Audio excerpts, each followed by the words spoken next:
Mesdames, Messieurs, bonjour et merci d'être encore en direct sur Info TV. C'est votre chaîne de télévision qui monte et qui monte encore. Nous sommes lundi, c'est le début d'une semaine.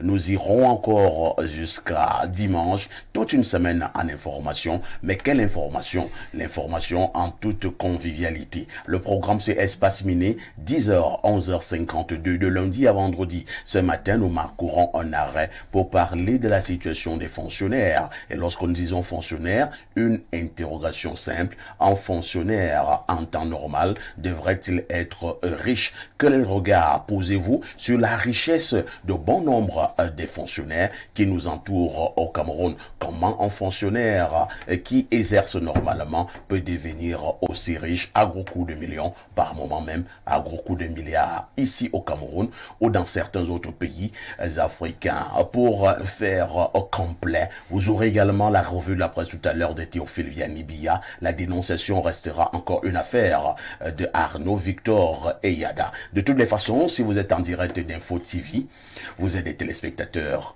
privilégiés. Et nous commençons par accueillir nos invités ce matin. Aimé Cyprien Olinga, bonjour. Bonjour parfait ici et toi, bonjour à vos millions de téléspectateurs. Je salue fraternellement les copanélistes.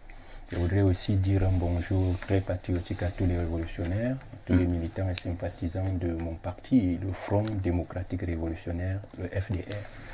Vous êtes donc justement le président du FDR, le Front démocratique révolutionnaire. Alors, Aimé Cyprien Olinga, quand vous jetez quand même un regard sur vous-même, c'est-à-dire l'opposition au Cameroun, avez-vous l'impression que cette opposition est restée sérieuse? Ben, écoutez, je ne peux pas avoir un jugement global sur l'ensemble de l'opposition. Mais je dois quand même dire qu'il y a des points de satisfaction, il y a aussi beaucoup de points de déception. L'opposition, il ne faut pas généraliser, il y a des oppositions. Parce que, ah bon? Non, c'est normal. Dans une scène politique dynamique, on ne peut pas avoir l'uniformisation d'une opposition, sinon on n'est plus en démocratie. Sinon, vous formez tout juste simplement donc un parti politique et vous rassemblez toutes les forces à l'intérieur. Ça devient un parti politique unique de l'opposition. Il y a des oppositions parce que quand vous allez dans les grandes démocraties, notamment en France, vous verrez qu'il y a les Verts, les divers Verts, vous verrez qu'il y a le PS, vous verrez qu'il y a les Insoumis de l'autre, vous verrez qu'il y a les souverainistes de Madame Le Pen, vous verrez. Et c'est ça une scène politique dynamique. Donc vous avez la droite, l'extrême gauche, le centre gauche et le centre droit. Et c'est ça justement qui fait la diversité et je dirais même la richesse d'une opposition. Je crois qu'au Cameroun, nous avons à peu près les mêmes tendances, même si elles ne se définissent pas encore pour le moment de manière claire sur leur appartenance, soit à la gauche, plurielle, soit au niveau des écolos, centre-gauche, centre-droit, extrême-gauche, extrême-droite. Très bien. Donc, je dois dire qu'il y a du bon et même du très bon, et il y a aussi, naturellement, du mauvais. Du moins bon et probablement du mauvais. Probablement du mauvais. Merci à Aimé Cyprien Olinga. Moi, je coupe souvent court que Aimé Cyprien Olinga, c'est le président de tous les révolutionnaires. Mais pour être plus exact, c'est le président du Front démocratique révolutionnaire du Cameroun. Voilà. Parce qu'il y a également un Front démocratique révolutionnaire qui est au pouvoir dans un pays africain et qui fait des merveilles, notamment en Éthiopie. Le Front démocratique révolutionnaire du peuple éthiopien. Il faut donc voir dans quelle mesure vous vous associez en partenariat, et c'est pas moi. Bien entendu. Il faut entrer en contact. Bien entendu, nous allons travailler dans les prochains jours ou dans les prochains mois pour nouer des partenariats. C'est d'ailleurs dans la logique panafricaniste, ce seraient des ponts que nous allons jeter. Je crois que nous le ferons très bientôt, surtout que les révolutionnaires éthiopiens ont transformé leur pays. Ils sont partis d'un pays où on identifiait les gens à leur grosse tête, les enfants, la famine. Aujourd'hui, ils sont en train d'aller vers l'espace. Ils lancent déjà des programmes spatiaux en Éthiopie. Ils sont aujourd'hui parmi les 10 meilleurs, les 10 premiers pays en termes de puissance en Afrique. Alors qu'hier, il n'y a pas très longtemps, ils traînaient dans le peloton de queue. Aimé Cyprien Olinga, il y a 2 ou 3 ans, 2 ans, j'allais à Paris. Oui. On a fait escale à Addis, oui. À Addis Abeba. Nous, au Cameroun, on a beaucoup travaillé. C'est pour cette raison que nous avons à faire cette refondation que préconise le Fonds démocratique. Quand vous atterrissez à l'aéroport d'Addis Abeba, vous voyez d'abord la qualité de l'aéroport, le genre d'aéroport. Et mais vous savez encore ce qui m'a marqué? Les avions qui étaient au sol de Ethiopian. Au sol. Pas qu'ils sont en panne. J'en ai dénombré une cinquantaine. Garés. Je dis bien que ces avions ne sont pas en panne. Une cinquantaine. Ethiopian Airlines. Tout à fait. Et d'ailleurs, c'est connu, les statistiques qui démontrent qu'ils ont environ 127 avions. Très bien. D'accord. On va accueillir Stéphane Barga. Je me dis que c'est un enfant de la maison. Stéphane Barga, bonjour.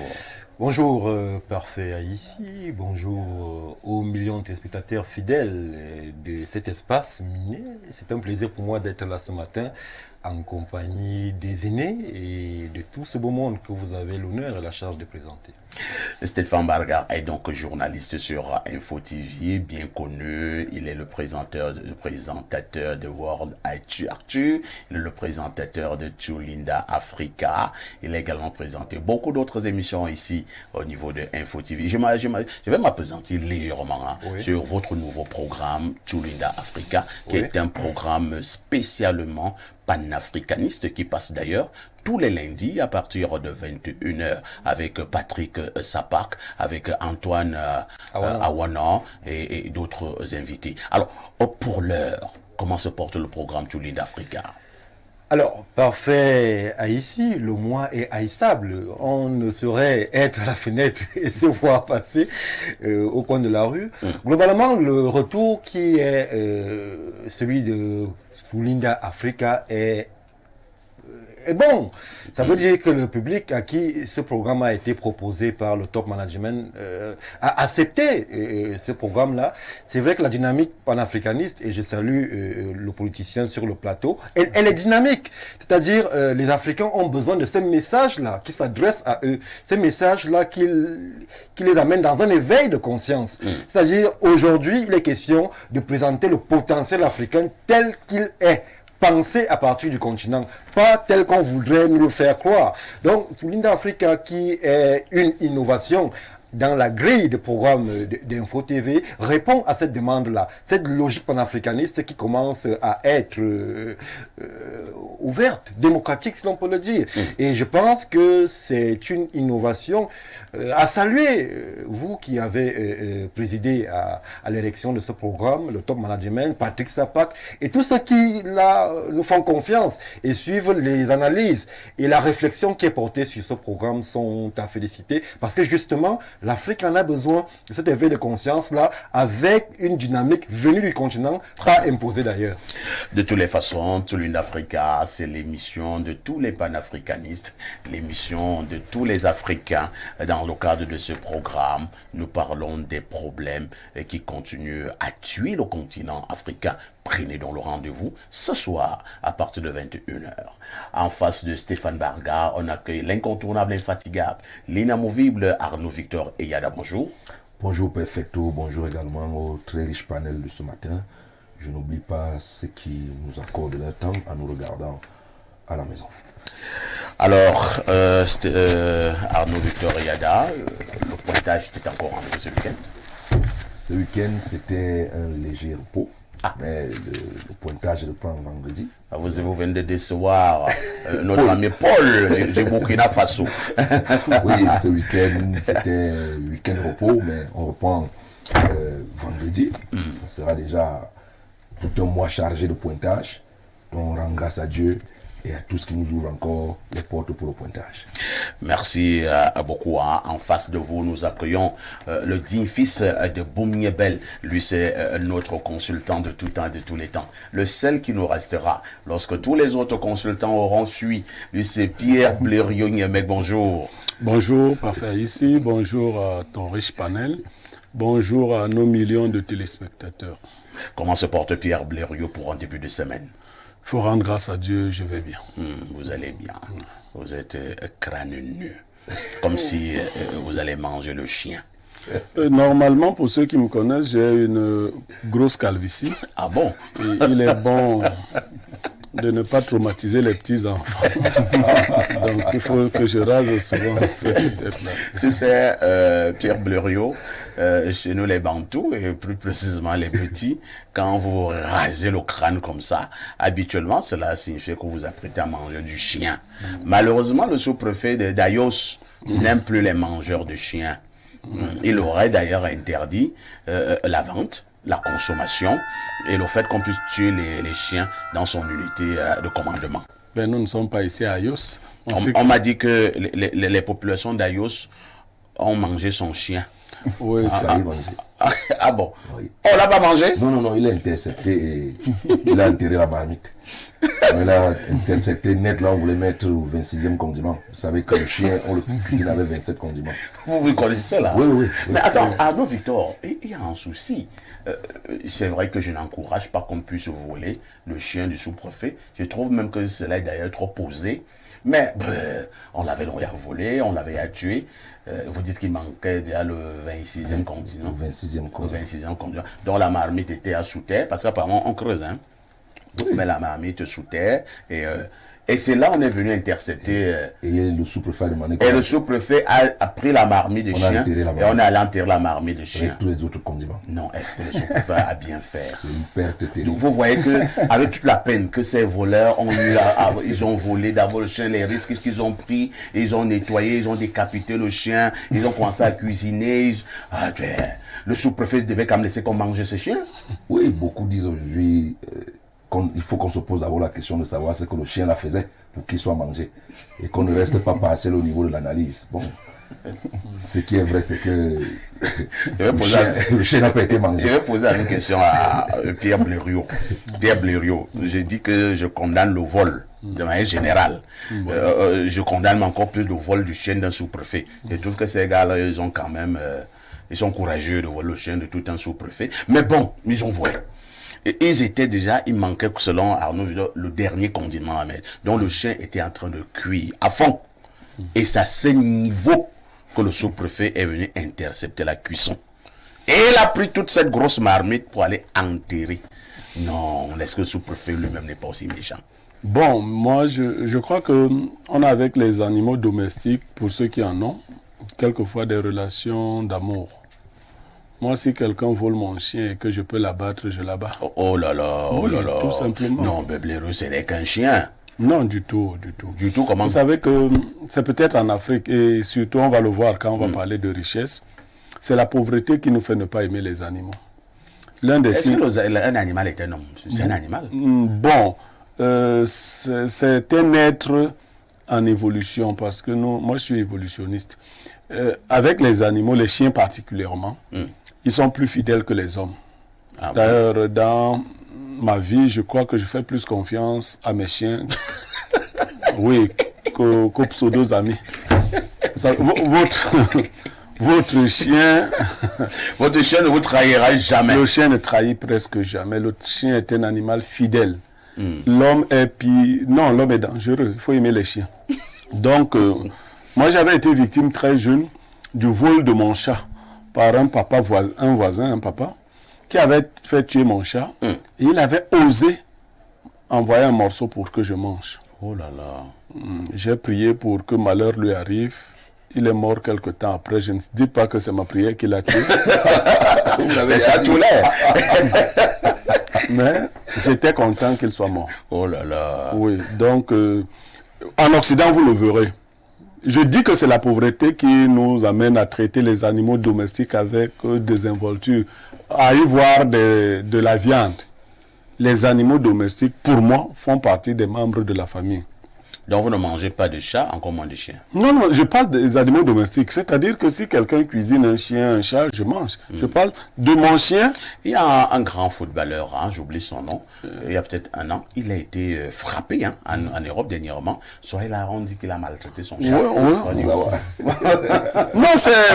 À la vérité, quand vous avez une certaine liberté d'esprit, vous verrez que entretenir des relations pas sexuelles, parce que ça c'est... D'autres entretiennent aussi, Oui, mais là c'est de la zoophilie. Ouais. C'est de la zoophilie.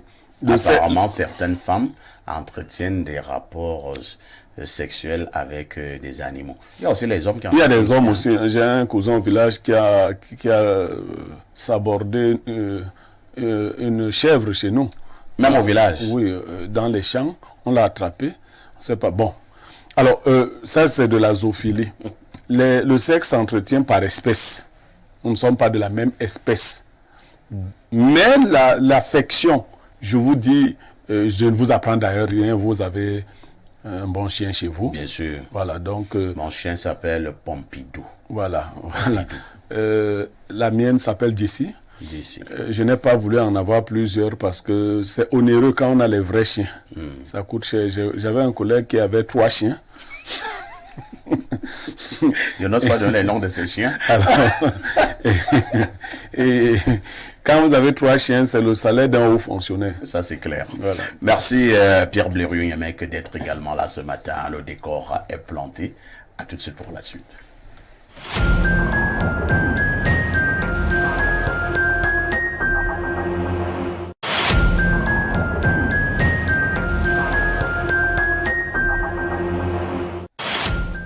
Théophile Vianibia, bonjour. Parfait ici, bonjour. Bonjour au riche panel. Bonjour également aux téléspectateurs qui nous regardent à la maison ce matin. Théophile Vianibia, c'est l'homme de la revue de la presse sur Info TV. Il vous donne rendez-vous tous les matins à partir de 6h45 pour la revue de la presse Acte 1 et tous les jours à partir de 10h pour la revue de la presse Acte 2. Théophile Vianibia, que disent les journaux? Parfait ici, les journaux ce matin nous parlent des Lions indomptables qui sont donc sortis de la Coupe du Monde Qatar 2022. Mais avant de prendre cette actualité, on ouvre cette revue de presse avec le journal de Dieudonné Mveng. Il s'agit du quotidien Info Matin qui s'intéresse à la police nationale. Paul Biya autorise le recrutement de 2500 jeunes. C'est la une de ce journal, la principale une d'ailleurs. En page 3, on nous dit plus amplement que c'est la quintessence du communiqué signé ce 2 décembre par le délégué général à la Sûreté nationale, Martin Barganguele. Le document fixe les modalités d'organisation et déroulement des concours des commissaires, officiers, inspecteurs et gardiens de la paix. Réalité Plus vient présenter ce matin la date limite de dépôt de dossier de ce concours. On parle donc du 17 février 2023. C'est naturellement la date limite de dépôt de dossier des concours des commissaires, officiers, inspecteurs de police et même gardiens de la paix. Formidable. 2500 nouveaux policiers à recruter. Merci, Monsieur le Président. À lire au journal Réalité Plus de Paul Ngware Kinzi. La météo parle de cette autre actualité. Au BAT 1, le journal revient sur la poursuite de la modernisation et embellissement des villes. Ketcha Courtet stable sur 118,2 milliards pour 2023. C'est-à-dire en page 4, la Minju a défendu l'enveloppe budgétaire de son département ministériel ce 2 décembre devant la commission des finances et du budget de l'Assemblée nationale. En grande une, on s'intéresse au Qatar 2022. L'échec célébré. Alors que les Lions indomptables sont éliminés au premier tour lors de leur 8e participation à la Coupe du Monde, la jubilation des Camerounais après la victoire contre l'équipe B du Brésil ce 2 décembre à la 3e journée est incompréhensible. Décidément, c'est un monde en l'envers, d'après ce que nous dit le journal La Météo. La nouvelle de Jacques Blaise Envier s'intéresse également au Qatar 2022. Première leçon d'une élimination, ces leçons sont à lire en page 2. Même son de cloche pour le jour d'Aman Mana qui au BAT 1 revient également sur celle de à tirer de l'élimination des Lions au Qatar, c'est-à-dire en page 10 du journal Le Jour. Une autre actualité est présentée en grande une de ce journal. Crise anglophone, Ayoub Tabé pose ses conditions pour le dialogue. On en parle avec le journal Le Jour. L'indépendant de Max Mpanjo revient avec le Qatar 2022. Les leçons à tirer de l'échec du Cameroun au Qatar, à lire de la page 6 à la page 7. Qatar 2022, devoir d'inventaire, c'est la une du journal L'Indépendant. Les Lions sont éliminés, c'est ce que nous dit le quotidien bilingue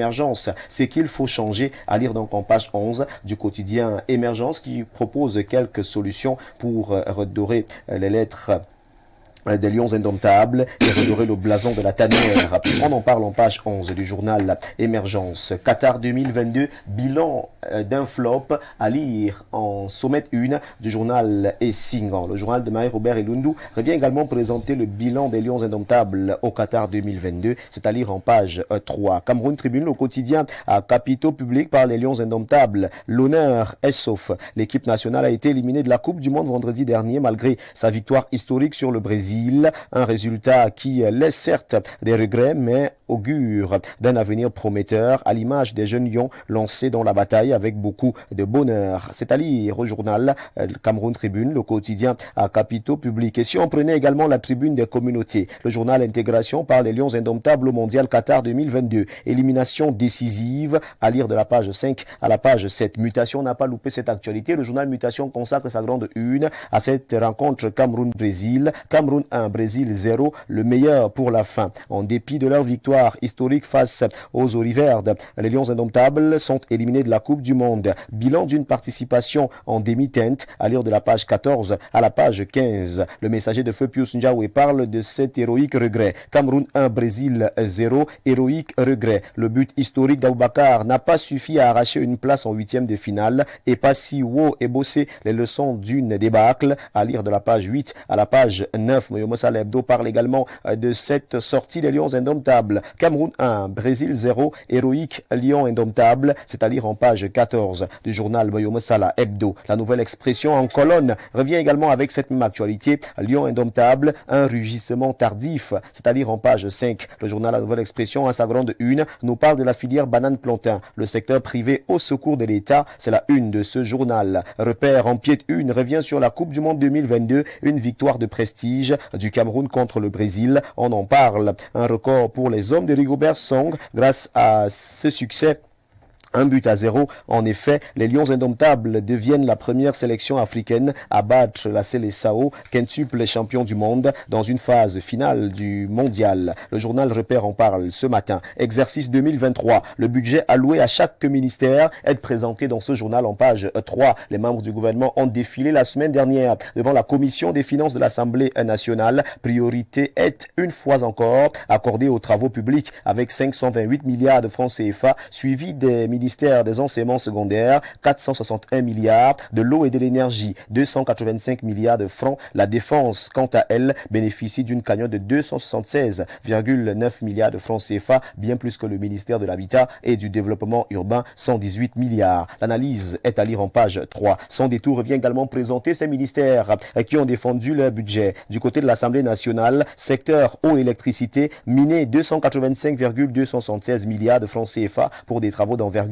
en 2023. On parle également du budget 2023. Le Minedub dresse la liste de ses priorités. Ces priorités sont à lire en page 5 du journal Sans détour. Budget 2023. Les interventions prioritaires du MINTP en 2023. On parle d'une enveloppe de 528,658 milliards de francs CFA pour la modernisation du réseau routier national. 118,2 milliards de francs CFA pour moderniser et embellir les villes. C'est l'enveloppe budgétaire du ministère de l'Habitat et du Développement urbain. L'aide du Sahel nous dit que du côté de l'Assemblée nationale, la précarité des journalistes a été présentée par le ministre de la Communication, René Emmanuel Sadi, c'est-à-dire en page 2 du journal L'Œil du Sahel, qui revient donc présenter cette actualité, revient sur le passage de René Emmanuel Sadi, ministre de la Communication, à l'Assemblée nationale. C'est avec ce journal que nous refermons dans cette revue de presse Acte 2 sur Info TV. Mesdames, Messieurs, de votre aimable attention, infiniment merci. Et nous vous invitons très massivement à vous rendre dans les kiosques pour vous procurer un journal au prix de 400 francs CFA pour que vive la presse camerounaise. C'était la revue de presse Acte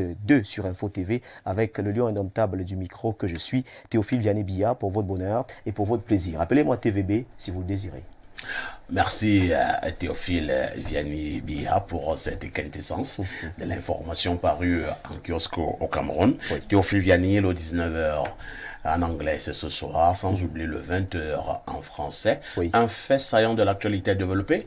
Au journal de 19h, on va s'intéresser, bien évidemment, de même qu'au journal de 20h, on va s'intéresser donc à cette fièvre des fêtes de fin d'année. C'est déjà la grande fièvre dans la capitale politique Yaoundé, avec l'embellissement de la ville, avec bien évidemment cette autre actualité concernant l'ambiance qui règne dans les marchés. Donc on va essayer de nous rapprocher des marchés pour voir si les produits qui ont un trait aux fêtes de fin d'année, naturellement les jouets pour enfants, également les sapins de Noël, les vêtements. Est-ce que ces produits sont disponibles et quels sont les prix qui sont proposés par les commerçants dans les marchés? Quelle est l'ambiance qui règne dans les marchés? Nos équipes sont déjà sur le terrain. On va également parler de sécurité parce qu'en cette période de fête de fin d'année, il est très important de mettre un accent sur la sécurité. Comment les populations s'y prennent pour assurer leur propre sécurité. On va également revenir sur les dispositions prises par le ministère de la Défense, par naturellement la Délégation générale à la Sûreté nationale, par le CED, par le ministère de l'administration territoriale, parce qu'il faut dire qu'une réunion de concertation est en cours au ministère de la Défense et cette réunion est présidée par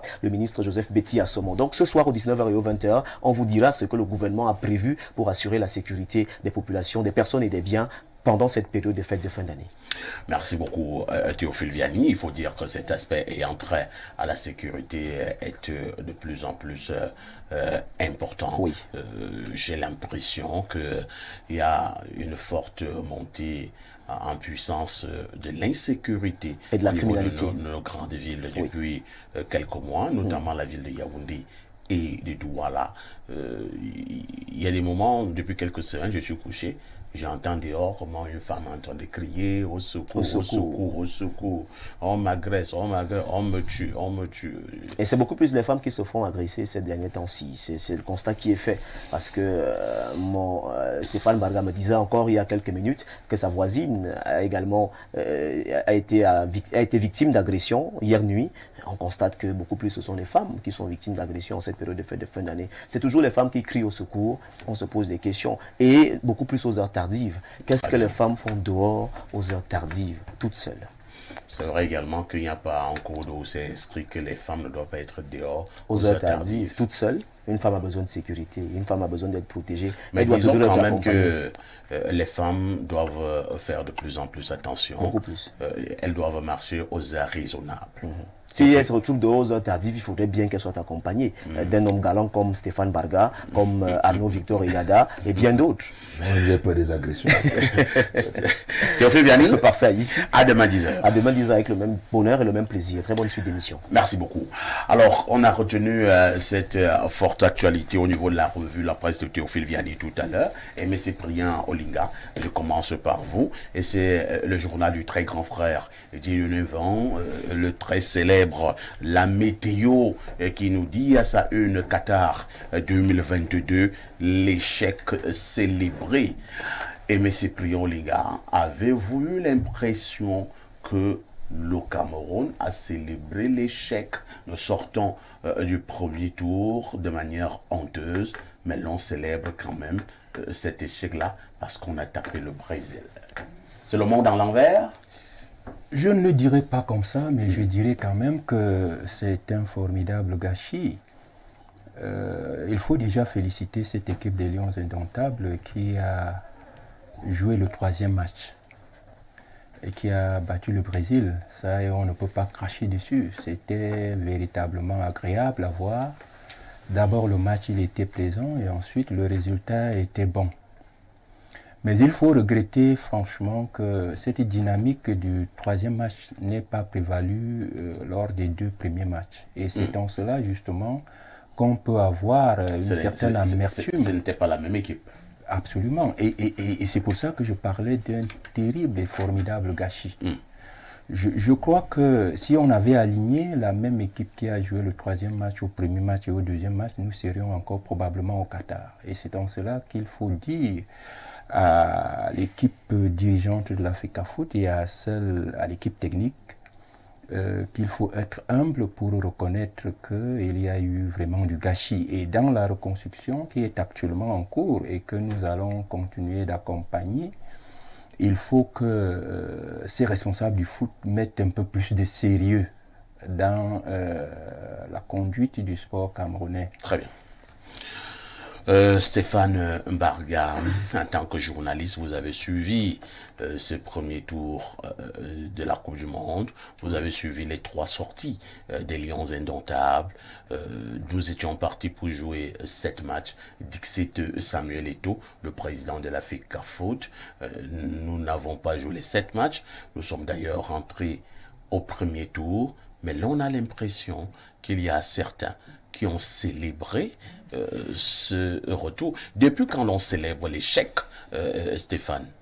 Alors, cette impression qui est abondamment partagée sur différents plateaux de télévision, lorsque vous regardez ceux qui célèbrent ce parcours des Lions indomptables, vous vous rendrez compte qu'ils appartiennent plus ou moins, ou alors ils ont plus ou moins bénéficié de quelques privilèges du côté de l'Africa Foot. Globalement... Ce sont des fidèles de l'église de Chinga. Je ne vais pas le dire, parfois ici. Mais vous, ils ont presque tous le même profil. Ils se sont positionnés parfois en défenseurs. Et certains revenaient même du Qatar, pour être un peu plus précis. Moi, je dis, le Cameroun est grand. C'est-à-dire grand en termes de football, en termes de passé footballistique. Le Cameroun ne saurait plus se contenter de ce type de discours ou d'archétype où on voudrait faire passer une pilule que tout le monde sait amère. Et le président Olingala a révélé sur ce plateau. N'eût été ces éléments en termes de management au sein de la tanière, le Cameroun serait en huitième de finale. Pourquoi avoir attendu que la situation soit autant grave pour mettre ceux-là qui... Que les carottes soient cuites. Que les carottes soient cuites pour mettre ceux-là qui avaient véritablement voix au chapitre.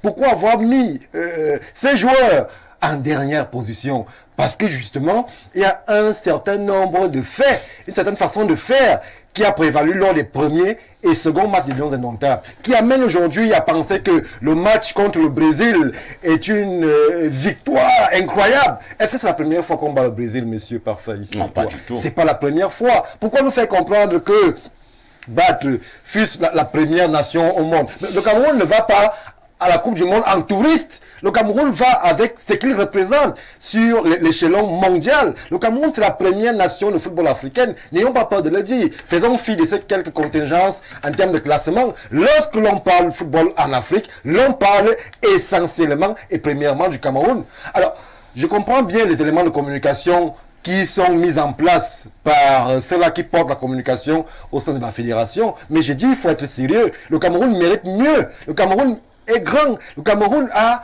son mot à dire et célébrer un échec où l'on devrait s'asseoir plutôt pour tirer les conclusions, amener à la réflexion. C'est une grave erreur. Ça veut dire que les événements qui arrivent, les éliminatoires de la Coupe d'Afrique en Côte d'Ivoire, on va se retrouver avec ce même logiciel où on a l'impression que une fois les quarts de finale atteints, c'est tout. Le Cameroun est là, pas comme le baron Pierre de Coubertin le disait, l'essentiel c'est les participer. Non, je pense que à l'heure actuelle, il doit y avoir concertation, il doit y avoir réunion. Ceux qui étaient au Qatar doivent nous dire pourquoi en est-on arrivé là. Moi, je ne reviens pas sur les cas de discipline qui ont été évoqués dans ce parcours, mais ne serait-ce que sur le terrain, le Cameroun pouvait faire mieux. Le Cameroun pouvait faire mieux. Ça n'a donc pas été le cas, Arnaud, Victor et Yada. Pour l'instant, la météo s'insurge du fait que l'on puisse célébrer l'échec. Maintenant, lorsqu'il y a eu échec, le Cameroun étant une grande nation de football, nous ne sommes même pas arrivés ne fût-ce qu'en huitième de finale. Je n'ose même pas parler des quarts de finale. Arnaud, Victor, n'avez-vous pas l'impression que ces gars qui étaient là-bas doivent nous rendre compte? Je m'adresse tout d'abord au staff technique, mais également au staff administratif. Est-ce que les responsabilités ne devraient pas être établies? Nous avons malheureusement cette habitude-là qui nous empêche de prendre conscience et parfois de démissionner quand ça ne va pas. On a vu le cas avec le coach de la Belgique, parce que la Belgique est au classement. Il a déposé son tablier. Dès que le match est fini. Nous avons également le cas du coach du Ghana, qui est rentré au premier tour. Je ne demande pas que notre staff démissionne. Je ne souhaite pas ça. Moi, je pense même que on devrait plutôt faire confiance à ce staff pour qu'il puisse moins travailler sur la durée. Mais tout au moins, en termes de responsabilité, il est donc venu le temps de rentrer, de s'asseoir, de se regarder dans les yeux et de se poser les vraies questions. Qu'est-ce qui n'a pas marché? Qu'est-ce qui aurait dû marcher? Quelle est la dent qu'on peut enlever pour permettre aux autres dents de bien fonctionner et de bien marcher? Mais aussi, je ne vois pas totalement, je ne suis pas d'avis avec Stéphane qui estime que ceux qui célèbrent, c'est ceux qui ont eu quelques strapontins à l'Africa Foot. Non, attention. Nous avions soif de victoire en Coupe du Monde. Ça nous a manqué pendant beaucoup d'années avec des joueurs qui avaient la trempe de Samuel Eto'o, Rigobert Song. On n'avait plus vu de victoire. On se rappelle qu'en 1994, lorsque les Lions indomptables jouent la Coupe du Monde aux États-Unis, nous sommes pratiquement éliminés de la compétition. Nous sommes menés 5 buts à 0 Albert Roger Mila, 42 ans, fait son entrée au stade, met un but. Les Camerounais célèbrent ce but. Personne ne s'est insurgé en ce moment, alors qu'on a pris un 6-1. Moi, je pense que les Camerounais, au-delà de la soif de victoire, ont célébré quelque chose. Nous avons vendu la peau de Passy très moins cher. On l'appelait même Passoir. Il est sorti homme du match devant Alisson, le gardien du Brésil. Ça se célèbre. Nous avons un Aboubakar Vincent qu'on a vendu moins cher avant la Coupe du Monde. Il est vieux, il a 56 ans, il doit aller à la retraite. Il vient de faire une prestation en peu de temps que beaucoup d'attaquants camerounais ayant évolué au niveau dans des grands clubs n'ont jamais fait en Coupe du Monde. Ça se célèbre. Nous avons le passeur décisif qui est Ngom, qui vient de foot d'Akono-Linga. Une seule balle, centre but. Il vient de Sanglima. Colombe de Sanglima, merci. Qui fait un centre, qui donne une passe de but. Ça se célèbre. Voilà donc nous avons les bossé. Donc moi je pense que les Camerounais ont vu des points positifs dans l'affaire qui pourront nous aider pour les autres échéances, à savoir la CAN qui arrive en Côte d'Ivoire. C'est dans ce sens que les Camerounais ont pris la chose. Et aussi pour sortir, célébrer, moi j'ai vu comment on célébrait avec les couverts et les marmites à la CAN. Je n'ai pas vu le cas, je n'ai pas vu la même chose. Donc moi je pense que les Camerounais quand même, à un moment, avec cette soif de victoire, tapent un favori de la compétition qui est le Brésil en Coupe du Monde pour une première nation en Afrique. Ça aussi, on ne devait pas quand même se suicider. Moi, je pense que les Camerounais avaient raison. Entre-temps, les Camerounais avaient raison de célébrer. Mais Arnaud Victor, les Lions indomptables, qui rentrent quand même au premier tour, vous ne pensez pas que dans d'autres pays, c'est un scandale? Que dit de l'Allemagne, qui est rentré au premier tour, champion du monde, au moins 3 fois? Vous avez pris la Belgique tout à l'heure. Que dit de la Belgique? Le coach a rendu le tablier. Je suis d'avis. Les problèmes sont inhérents à chaque partie. partie. On ne rend pas le tablier. On ne sait pas encore ce qui va se passer. Nous célébrons encore le fait que nous avons tapé le Brésil. Nous ne célébrons pas. Moi, je suis fier d'être Camerounais quand j'ai vu ce match. Parce que moi-même, personnellement, j'ai vendu la peau des Lions moins cher. Alors, Simon a agréablement surpris. Est-ce qu'on a été qualifié? Quel était l'objectif de départ? L'objectif, comme la presque totalité des pays, était de remporter la Coupe du Monde. Mais maintenant que nous rentrons au premier tour, ce n'est pas la première fois qu'on rentre au premier tour. Et on n'est pas souvent rentré comme ça. Rappelez-vous, ça devient un rituel pour nous. En Afrique, on est dernier, avec 0 point. Il faut tirer les points positifs. Moi, je reste là-dessus. Il faut tirer les points positifs. Prendre donc comme les derniers avec 0 point, cette fois-ci, quand on ne sera pas cramé dernier, on ne sera pas dernier. Il faut célébrer ça. Il faut célébrer. D'accord. Pierre Blériot-Niemek, doit-on célébrer l'échec? Bon, je vous fais promettre que je ne parlerai plus des Lions indomptables et de la FECAFOOT après la journée d'aujourd'hui. mais comment ça? Parce que je ne suis pas là pour charger énergiquement les gens. J'ai déjà beaucoup parlé d'eux. Je parlerai plus d'eux. Vous voyez que les éléments de langage ont changé. C'est ça la bipolarité. On dit une chose au départ, on s'en vante. C'est comme si vous faites un pari vulgairement avec quelqu'un au quartier. Il dit, si vous gagnez, je vous donne 10 000, je vous donne 100 000. Et dès que vous gagnez, vous dites que vous pensez que je peux vous donner 100 000. Vous voyez ça? Bon, donc, on change. On entre dans une nouvelle logique. Bon, il y en a qui se contentent de peu. Mais si on veut dire qui est le Cameroun en matière de football, lorsqu'un enfant a déjà atteint un certain niveau, il y a un minimum qu'on attend de lui. Nous devons nous comparer à nous-mêmes d'abord avant de nous comparer aux autres. Nous avons atteint les quarts de finale en Coupe du Monde. Donc c'est notre étalon, c'est comme ça qu'on dit. C'est à partir des quarts de finale que nous savons que nous sommes Camerounais. Nous devons au moins arriver là où nos parents, ces enfants doivent arriver là où leurs parents sont arrivés. Et le but étant de dépasser les parents.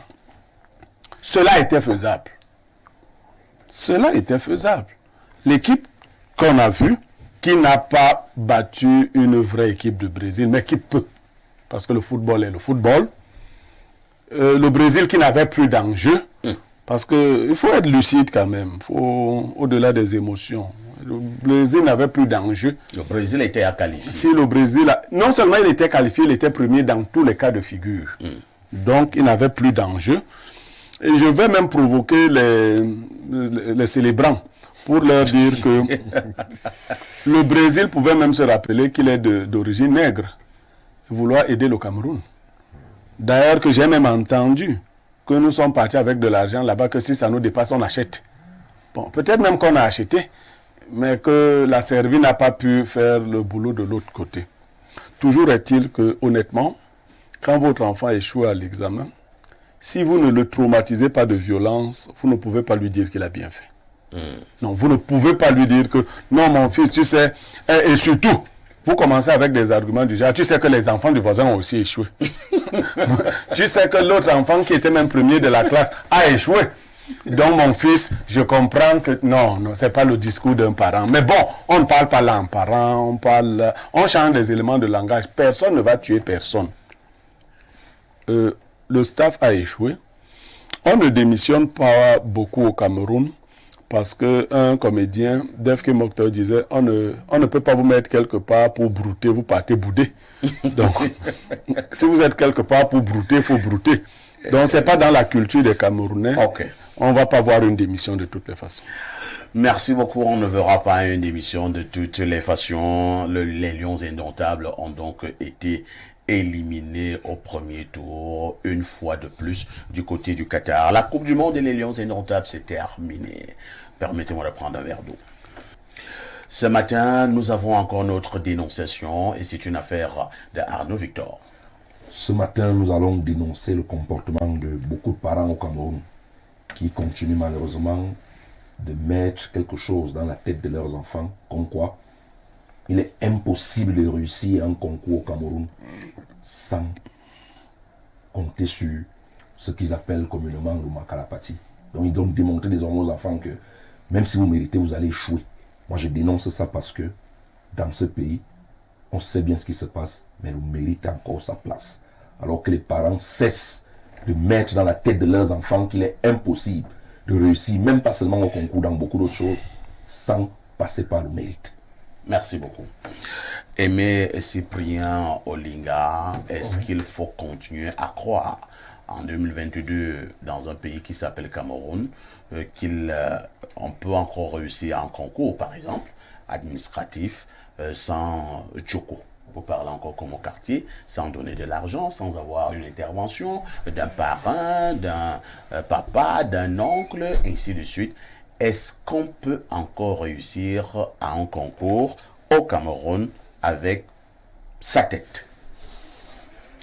Avant de répondre directement à votre question, je voudrais aussi faire une petite dénonciation pour... C'est la dénonciation dans la dénonciation? Non, c'est juste Vous une êtes désordonné. petite virgule pour demander à monsieur le délégué général à la Sûreté nationale que ça fait pratiquement 3 ans que je n'ai pas ma carte nationale d'identité, que je traîne un récépissé.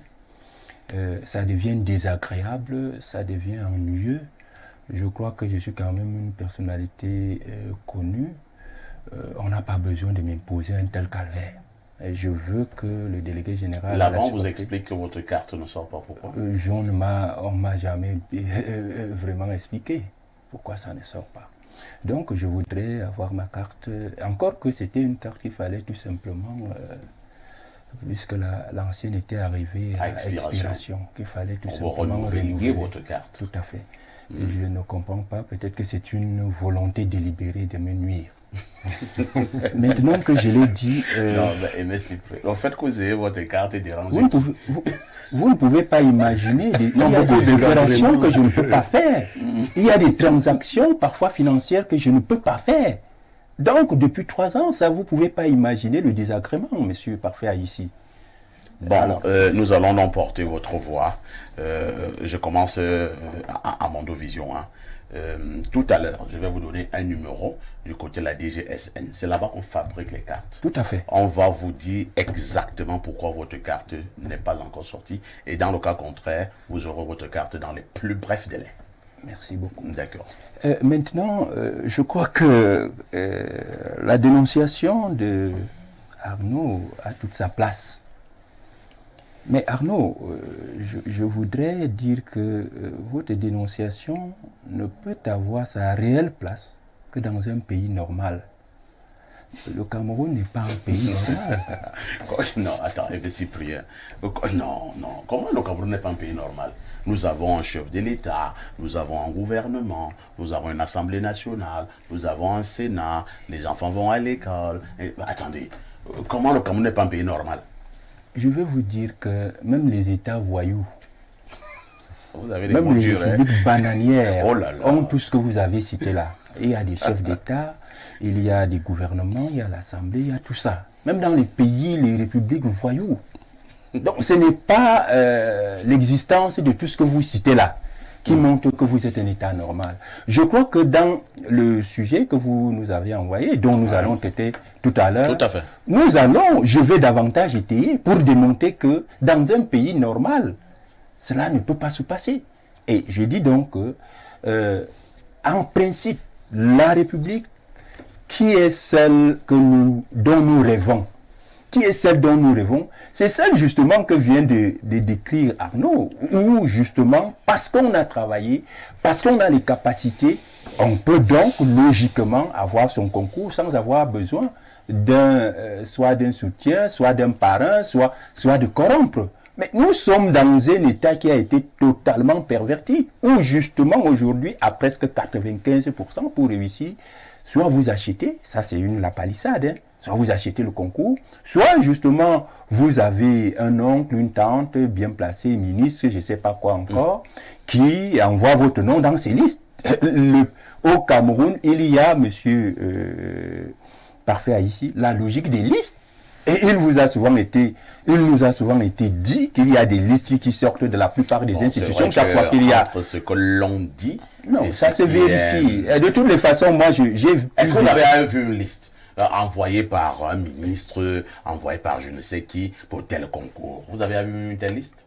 Moi, j'ai déjà vu des gens qui m'ont affirmé avoir mis leur nom dans des listes venant de certaines institutions et qui ont eu le concours. Oui, on vous a dit, mais vous n'avez pas vu la liste. J'ai dit que j'ai vu des gens qui m'ont dit que mon nom est sorti parce que mon oncle est allé mettre ma liste, ma dénomination dans la liste sortant de telle institution.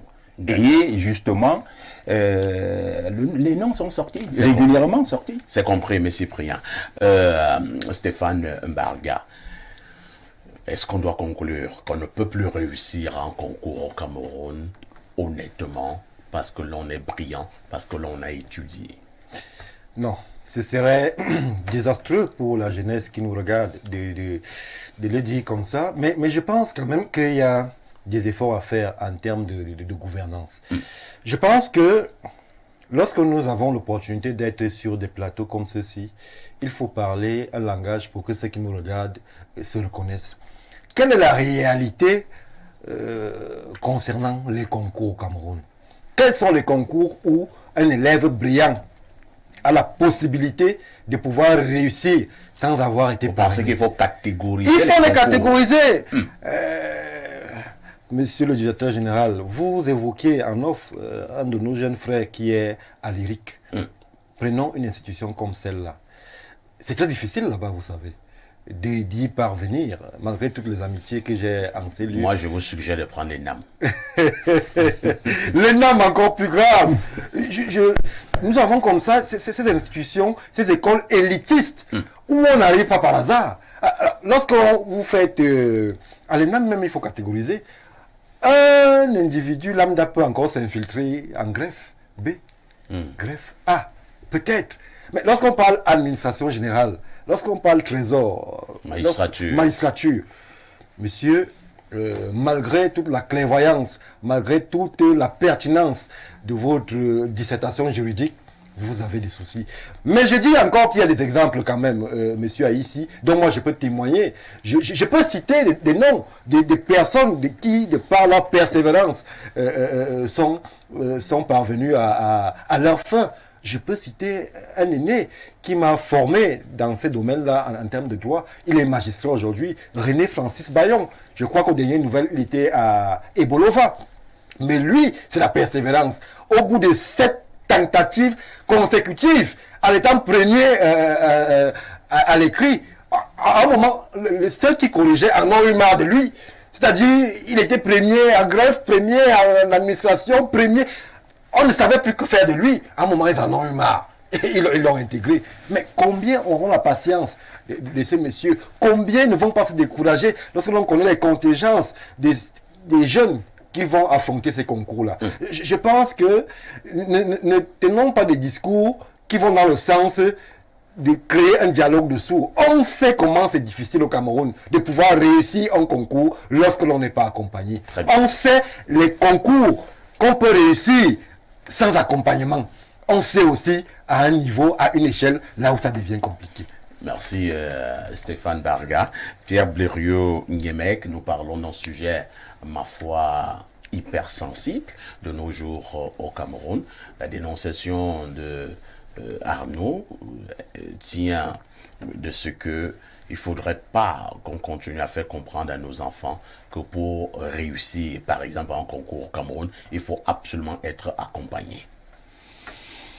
Bon, je suis tout à fait d'accord avec Arnaud. Il ne faut pas dire ça aux enfants, mais il faut préparer l'argent pour les concours. On n'a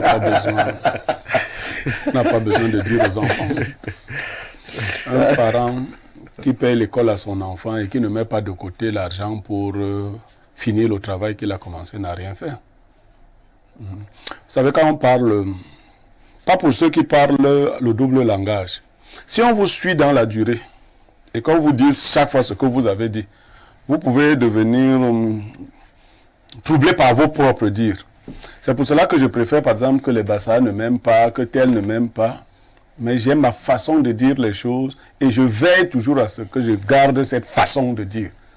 Je suis donc permanent. Vous ne pouvez pas m'opposer mes propos. Vous ne pouvez jamais m'opposer mes propos. Il y a des gens qui ont dit que quand j'étais dans une chaîne concurrente, je dis faux. Allez dans toutes les émissions, ne parlons pas d'un plateau, parce que chacun est responsable de ses propos sur un plateau. Tout à fait. Donc vous n'allez pas dire que comme tel qui était assis à côté de moi a dit que, donc Niemeka dit que. Non, vraiment, c'est pas. Donc allez dans toutes les émissions concernant Niemek. Un seul jour, trouver un propos tribaliste venant de Niemek. D'ailleurs, moi j'ai 5 femmes qui sont des tribus différentes. Si je parle de tribalisme à la télé, je vais aller dire quoi dans les maisons. Donc ainsi de suite. Donc moi j'ai une réalité. J'ai 13 enfants qui sont de 13 enfants? Oui, qui sont... Le 14e est en téléchargement. Voilà, les enfants de Bamenda, les enfants de Boumiébé, les enfants de partout. Comment je vais aller regarder mes enfants en leur disant que je n'aime pas les Eondo, je n'aime pas... Donc je reviens à la dénonciation, je dis, il ne faut pas dire aux enfants que pour réussir, il faut de l'argent. Il faut seulement garder de l'argent pour que le moment venu, vous fassiez ce qu'un papa... Et je vais vous dire, quand je grandissais, j'avais fait des études en Balmayo. Et sans vantarder, j'étais l'élève le plus intelligent de la ville. Moi, Niemek, j'étais l'élève le plus intelligent. Et ma mère s'en vantait. Mon directeur d'école primaire s'appelle Guini Cosmas. Si je donne les détails, on va dire que c'est de la vantardise. De toutes les façons, je quittais une classe pour une autre en pleine année scolaire, chassé par le directeur. Quand le moment des concours est arrivé, les gars de Mbalmayo ont commencé à réussir au concours. Moi, j'ai commencé à échouer. Ma mère a commencé. On a commencé à se moquer de toi. Se moquer. C'est à la fin que ma mère découvre que ses collègues gardaient l'argent pour leurs enfants, pour achever ce qu'ils avaient commencé. Et que ma mère avait cru que comme moi je suis intelligent, comme je sors le premier, faire ceci, cela, ça allait. Ça, c'est ce que j'ai vécu. Vous avez cité une école. Quand j'étais à l'université, j'ai tenté de faire le concours de lyrique. Tellement il y avait de la corruption au concours que la place du premier était vendue par la secrétaire d'un directeur. C'est-à-dire, elle disait qu'à lyrique, on gardait les 2 premières places des premiers. Et que c'est là qu'elle intervenait. C'est-à-dire que c'est là, quand elle prend de l'argent à Stéphane, elle modifie les notes de Stéphane, elle prend les notes de Yada qui étaient premiers, donne les notes, parce qu'on va prendre les 2 premiers. On ne doit pas faire un concours avec ce genre de risque. Non, vraiment, il faut faire attention. Un enfant ne doit pas aller au concours avec des enfants des gens qui ont déjà réussi. D'une part. D'autre part, vous ajoutez la régionalisation. C'est-à-dire que si on fait un calcul mathématique, Vous allez citer un type qui a réussi. Moi, j'ai un cousin qui est mort aujourd'hui, il était aussi magistrat. Il a réussi parce que on avait, cette année-là, il avait fait aussi 7 fois, mais cette année-là, on avait dit qu'il fallait quelqu'un de Nkonsamba et il était le seul candidat de Nkonsamba cette année-là. Du coup, la régionalisation l'a sauvé. Ce n'est pas parce que cette année-là, il avait été moins brillant ou plus brillant. Vous voyez, il y a trop d'obstacles. Il y en a tellement. Vous allez chuter. Qu'un enfant normal, moi je ne prépare pas mes enfants à faire les concours au Cameroun. Je ne les éduque pas à cela. Si ça change, ils pourront faire des concours. Mais moi je suis réaliste, je sais ce qui se passe. J'ai même le relationnel pour.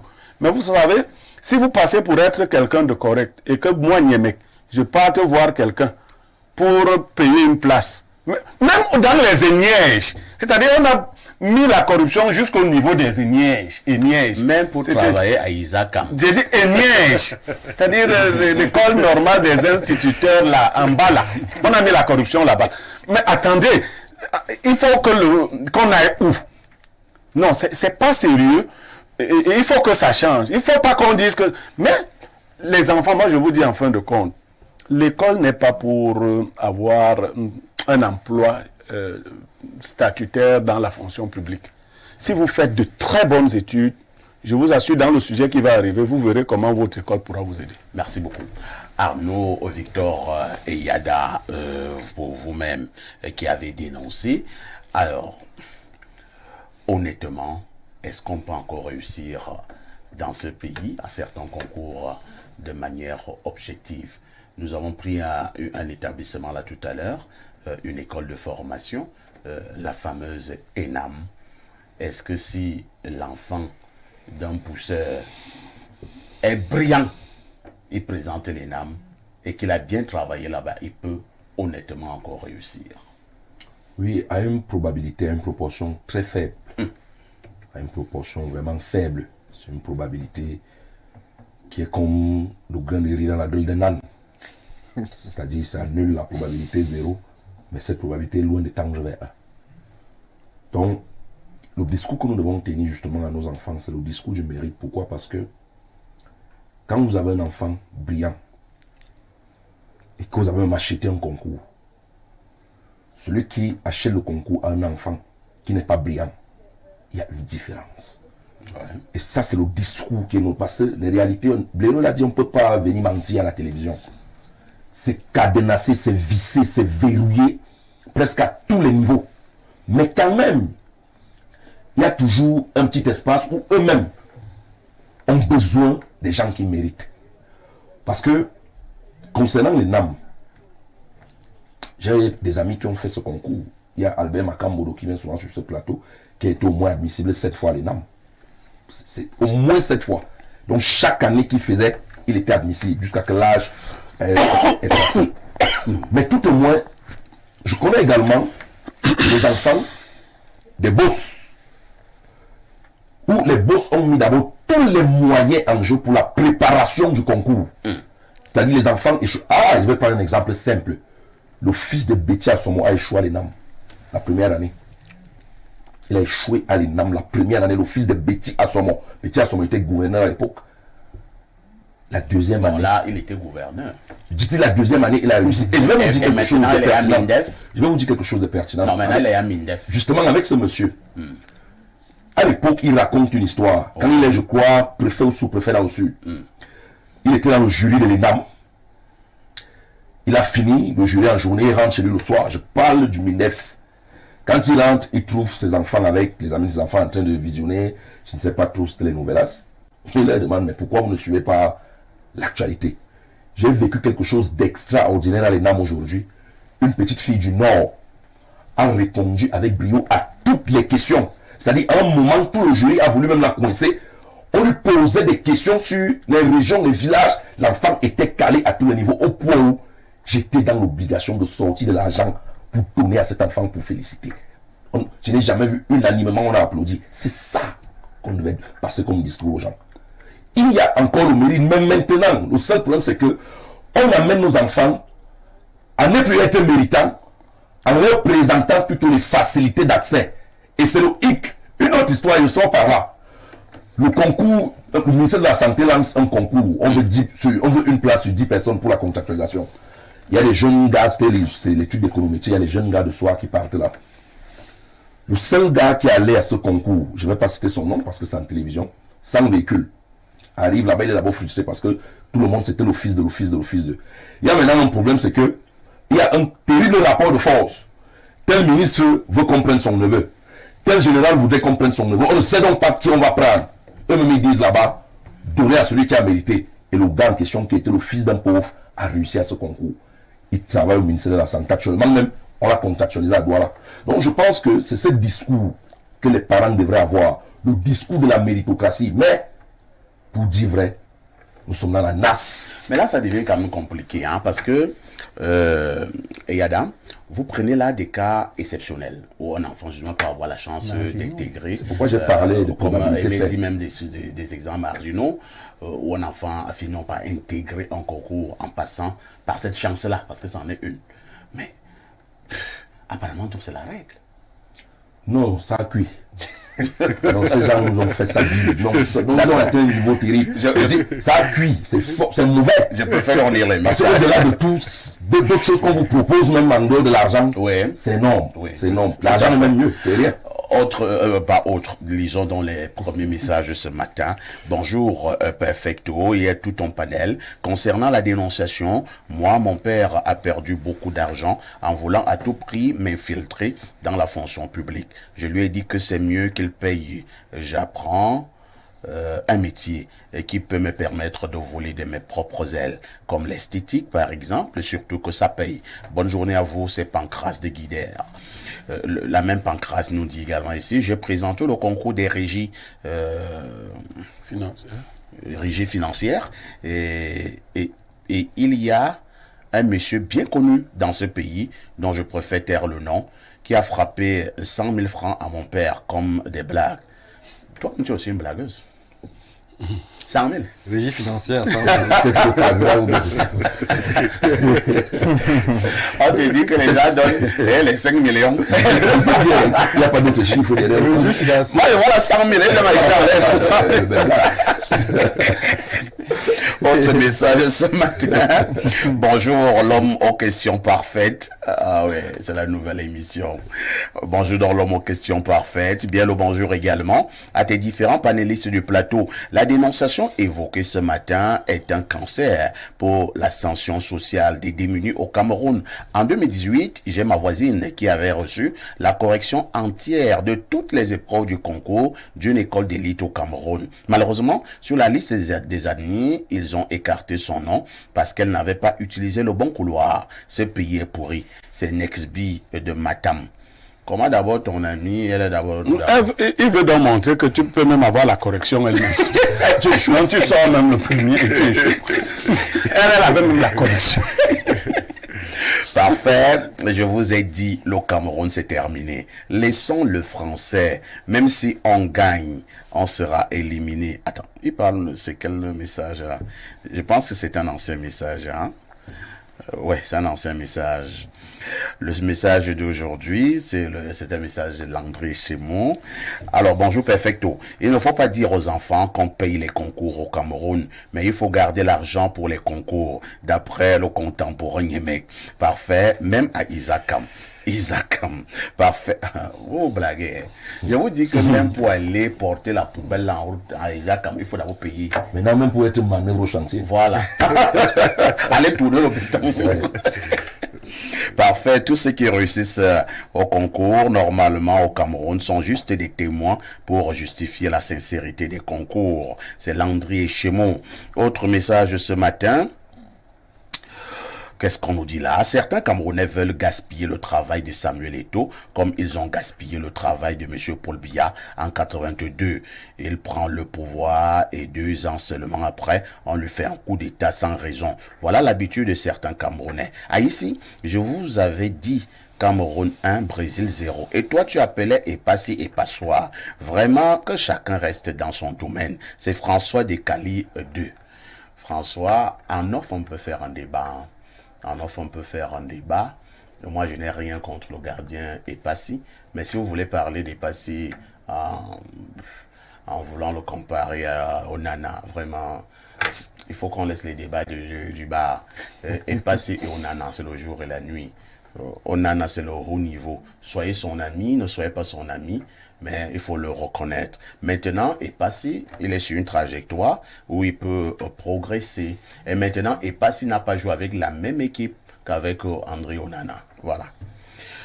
Et perfecto, vous allez me tuer avec le rire. J'aime bien votre émission. Chapeau à vous, c'est Madame Rose à Tam Tam qui envoie le message. Autre message ce matin. Qu'est-ce qu'on nous dit ici? Bonjour à toi, parfait, le continent de modérateur. Pardon, je veux aussi le numéro de la personne de la DGSN là, pour aussi connaître la position de ma CENI. Je savais. Au sujet de la dénonciation, vraiment soyons lucides. Le mérite de 1% est-il mérite? Cela peut vaut la peine d'être célébré ou d'être considéré comme un. Non, monsieur Eyada, je refuse cette dénonciation parce que ce n'est pas bien. Loin de la célébration de la médiocrité que les Camerounais font de l'élimination des Lions indomptables. C'est vrai, il ne faut pas le dire aux enfants pour préserver leur morale, mais il faut reconnaître la réalité. Autre message.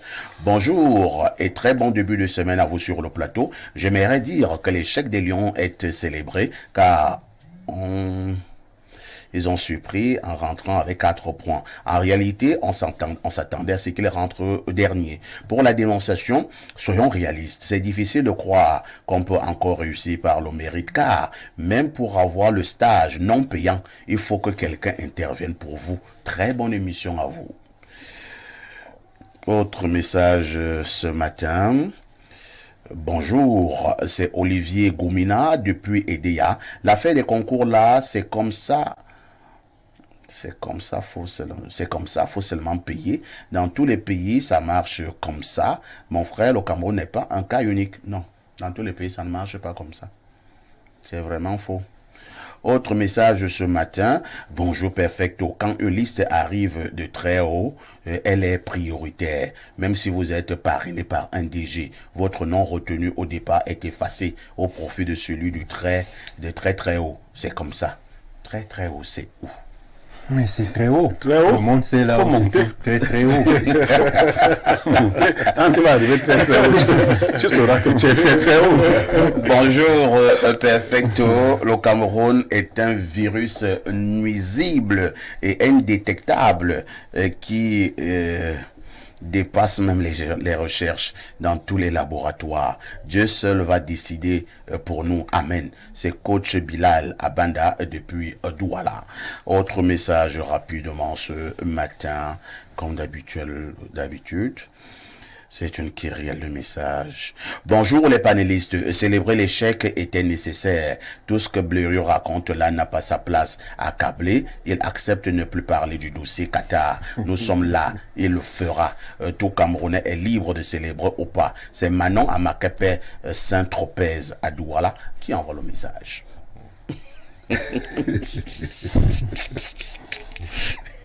Bonjour parfait, ici le sac de modérateur et bonjour à ton brillant panel concernant la dénonciation. En ce qui concerne le concours au Cameroun, c'est très grave. Un enfant peut réussir un concours avec sa compétence si c'est un concours qui n'est pas à intégration directe comme FASA, IUT, Polytech.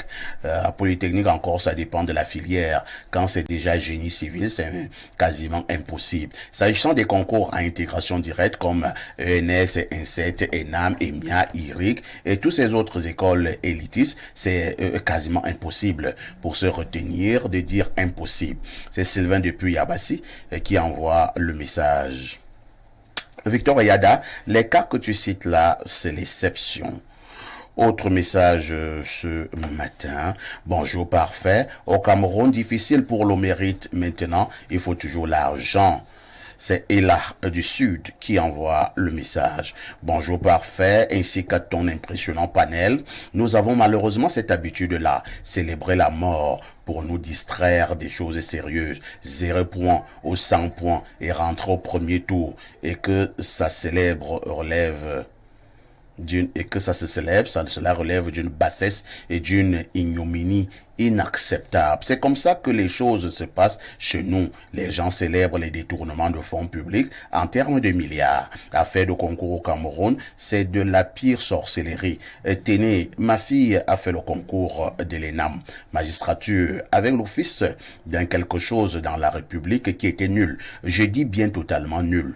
Il a réussi et ma fille a échoué. Prise de colère, ma fille m'a dit qu'elle ne ferait plus de concours au Cameroun. Ainsi va notre pays. C'est Samuel à Yaoundé qui nous envoie le message. On lit deux dernières.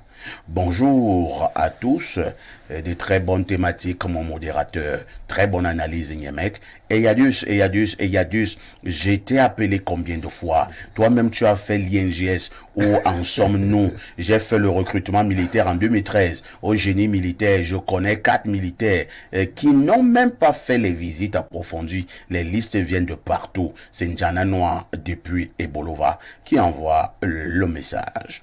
Bonjour le plateau et très bonne émission. Au moins sur cette chaîne, on ne distille pas le tribalisme. Merci Namba Vert depuis le Cameroun.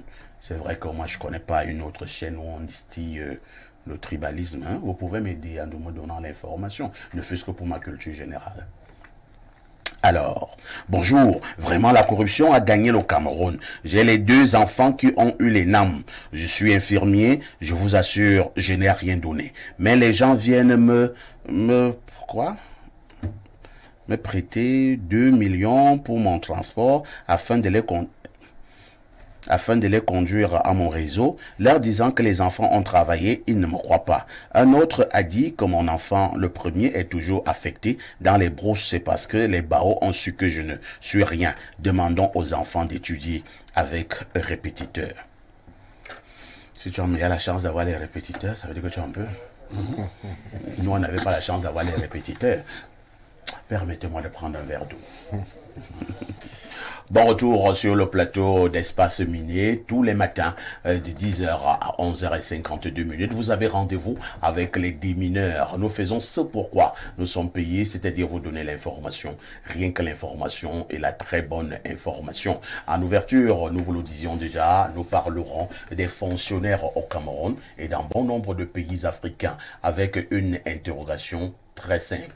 Un fonctionnaire doit-il être riche? Je commence par vous, Aimé Cyprien Olinga. Pour le cas du Cameroun, lorsque vous observez ceux qui travaillent à la fonction publique, avez-vous l'impression qu'ils sont des fonctionnaires normaux ou alors par moment vous vous posez pas mal de questions?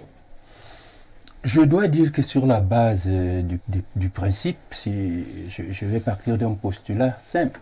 Est-ce que vous pouvez d'abord même nous définir ce qu'on entend par fonctionnaire, pour qu'on soit sûr qu'on est au même niveau de compréhension? Bon, je crois qu'ici, nous allons simplifier les choses. Moi, je suis un révolutionnaire et je dirais que, pour ma part, pour qu'on nous comprenne tous et pour que même le petit citoyen qui ne sait pas, qui n'a pas fait de grandes études, nous comprenne, le fonctionnaire, c'est celui-là qui est un agent de l'État, qui est au service de l'État.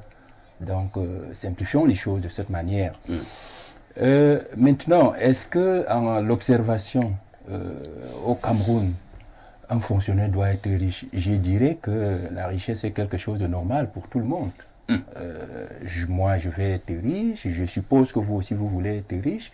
Donc, tout le monde devrait aspirer à être riche. Mais en ce qui concerne le fonctionnaire, ce que je dirais particulièrement, c'est que quand on est un fonctionnaire, c'est un choix. On a fait un choix, on a pris une option. Et il est aussi normal qu'il y ait des fonctionnaires riches. Mais des fonctionnaires dont la richesse doit obéir à une certaine traçabilité.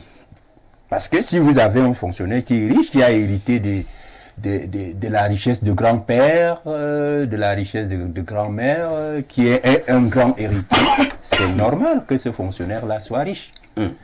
Mais un fonctionnaire qui n'a hérité de personne, un fonctionnaire qui avait son père aussi pauvre que le mien, qui était un pauvre cultivateur, un fonctionnaire qui avait pour maman une ménagère comme la mienne, et qui est arrivé par un concours de circonstances dans la fonction publique. Avec à peine 2 sandales. Voilà, et qui... et donc, quelques années après, on observe qu'il a 2-3 immeubles. sans justification de l'origine de cette richesse subite, je crois que c'est ça qui est scandaleux et qu'il ne faut absolument pas tolérer. Et que le révolutionnaire que je suis ne saurait tolérer.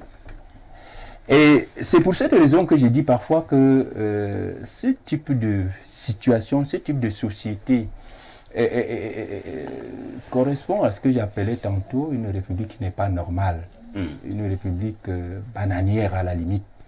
Et les républiques bananières, les révolutionnaires ont toujours la solution. Quand vous avez une république où la norme a été écartée, comme disait Mononjana, et où le vice a été érigé en norme, on a légalisé l'écart. Alors il faut un révolutionnaire. Il faut quelqu'un qui vienne remettre de l'ordre. Et je crois que dans la remise en ordre, il faut absolument que dans notre contexte, effectivement, où on a beaucoup de fonctionnaires riches et qui ne peuvent justifier de manière traçable, de manière sérieuse l'origine de leur richesse. Et cela vous sidère. Ça me sidère, ça me scandalise, ça me révolte même à la limite, mais ça m'encourage à continuer le combat pour qu'un jour je prenne le pouvoir et comme Rawlings, pour mettre un terme à cet état de choses. L'un de vos maîtres a pensé à tout à fait. Le grand gagnant. Pierre Blériot-Niemek, un fonctionnaire doit-il être riche? Bon, Aimé Cyprien a défini le fonctionnaire. Je crois qu'il fallait aussi donner un aperçu de ce que c'est que la richesse. Parce que moi, je conteste le fait qu'on pense qu'avoir de l'argent, c'est être riche. Mais avoir de l'argent, ce n'est pas être pauvre.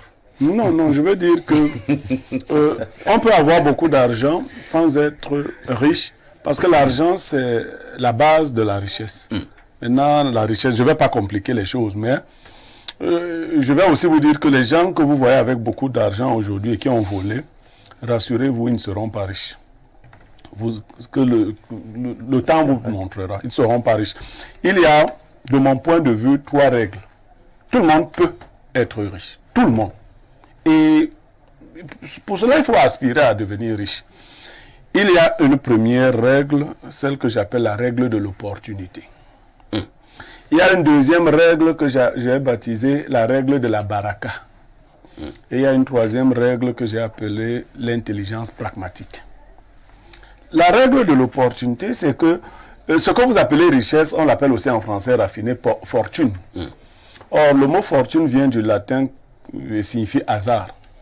Vraiment, quand j'entends souvent dire traçable, Cyprien, la richesse, la fortune n'est pas toujours traçable. Cela ne veut pas dire qu'elle est de mauvaise... Non, la richesse est même le fait souvent du hasard.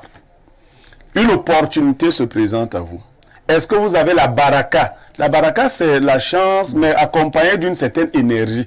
Il y a des gens qui ont... Je connais quelqu'un qui voulait être riche, on lui a donné 150 millions dans les sacs. C'est un proche. On lui a donné 150 millions.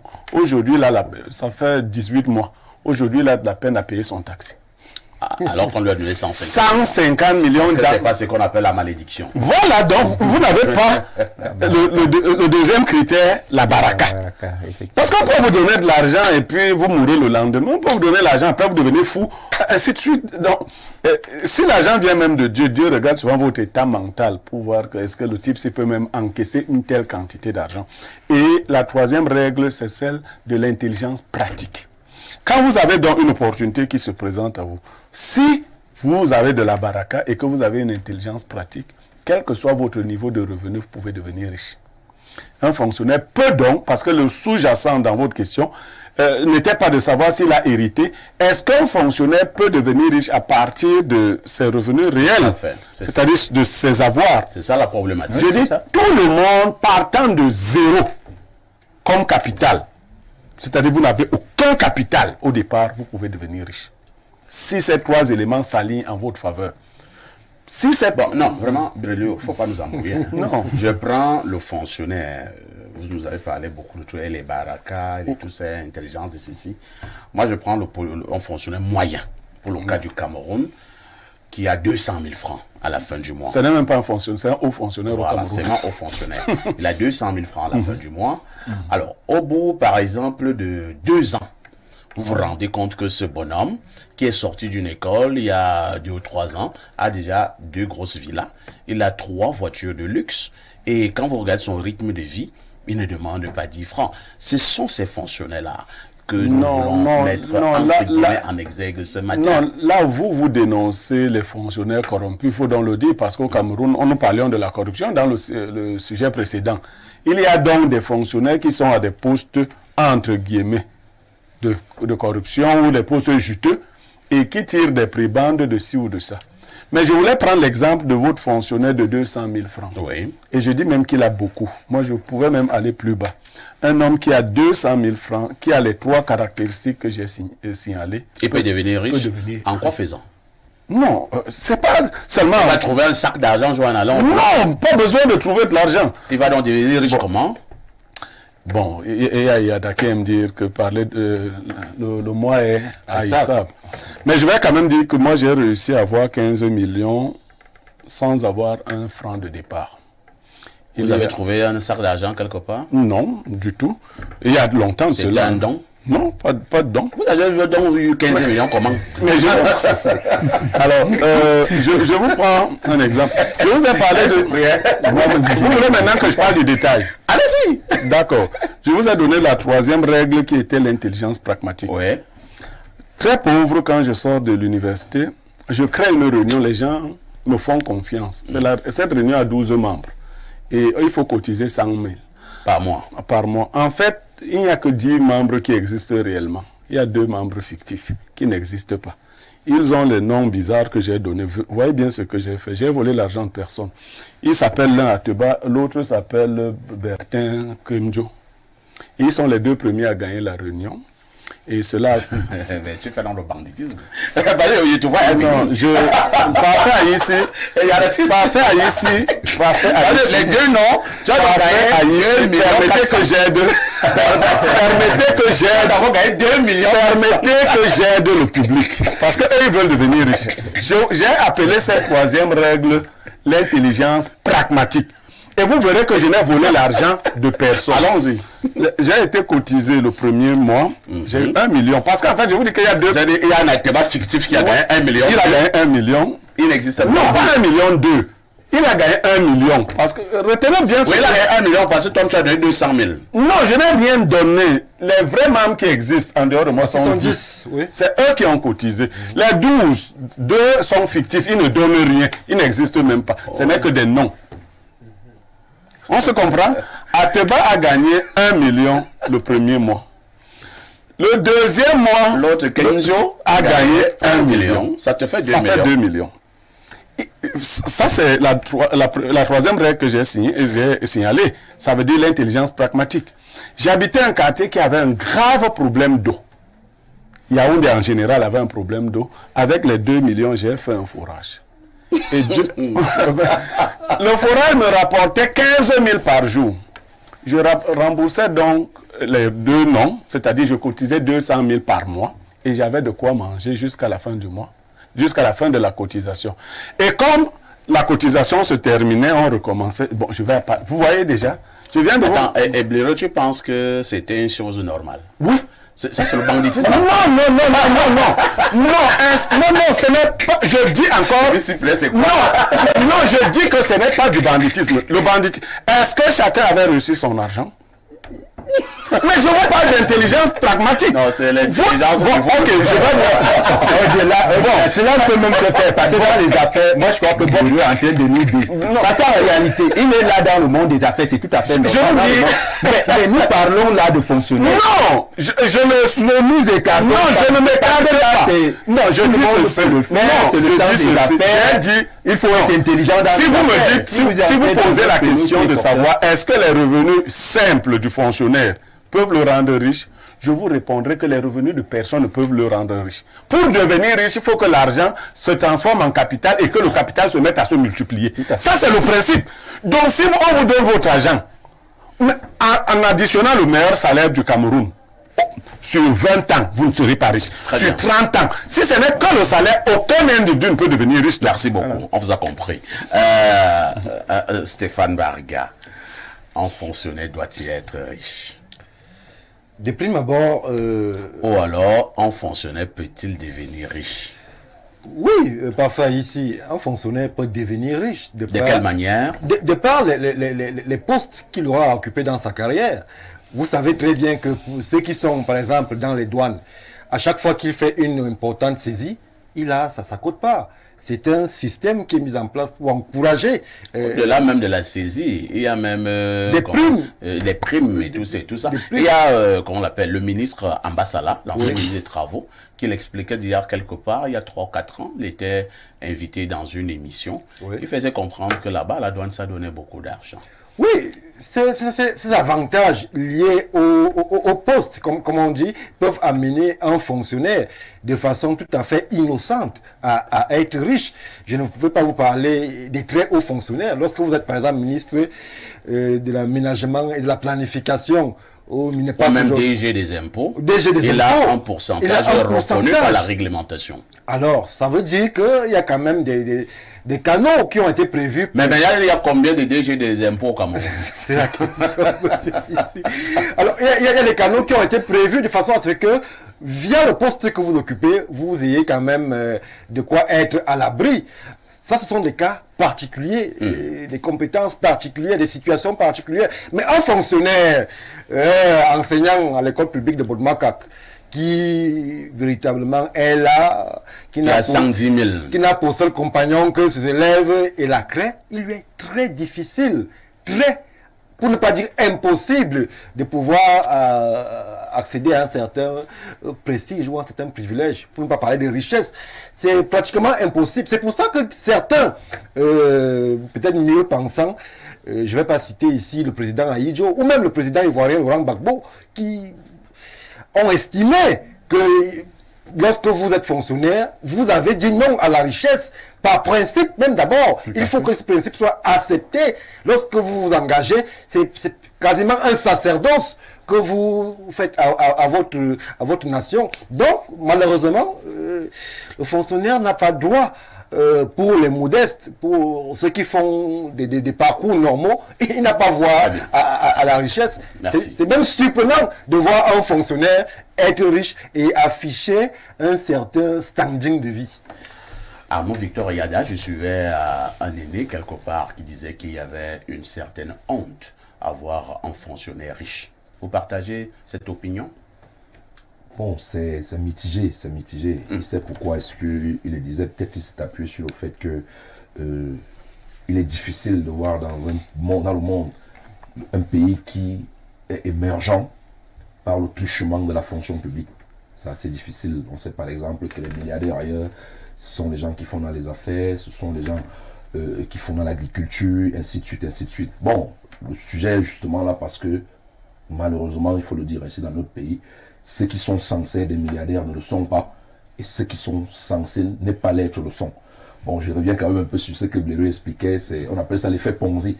Donc c'est un Italien qui a expérimenté ça, ce qu'il expliquait. Donc c'est pas du vol, sauf que l'effet Ponzi a une limite. Et c'est ce qui s'est justement passé avec Ponzi. Non, c'est pas le vol, mais en même temps, est-ce que c'est la morale? C'est justement pourquoi je parle d'effet Ponzi. Et beaucoup ont fait ça au Cameroun dans les micros qui ont fermé.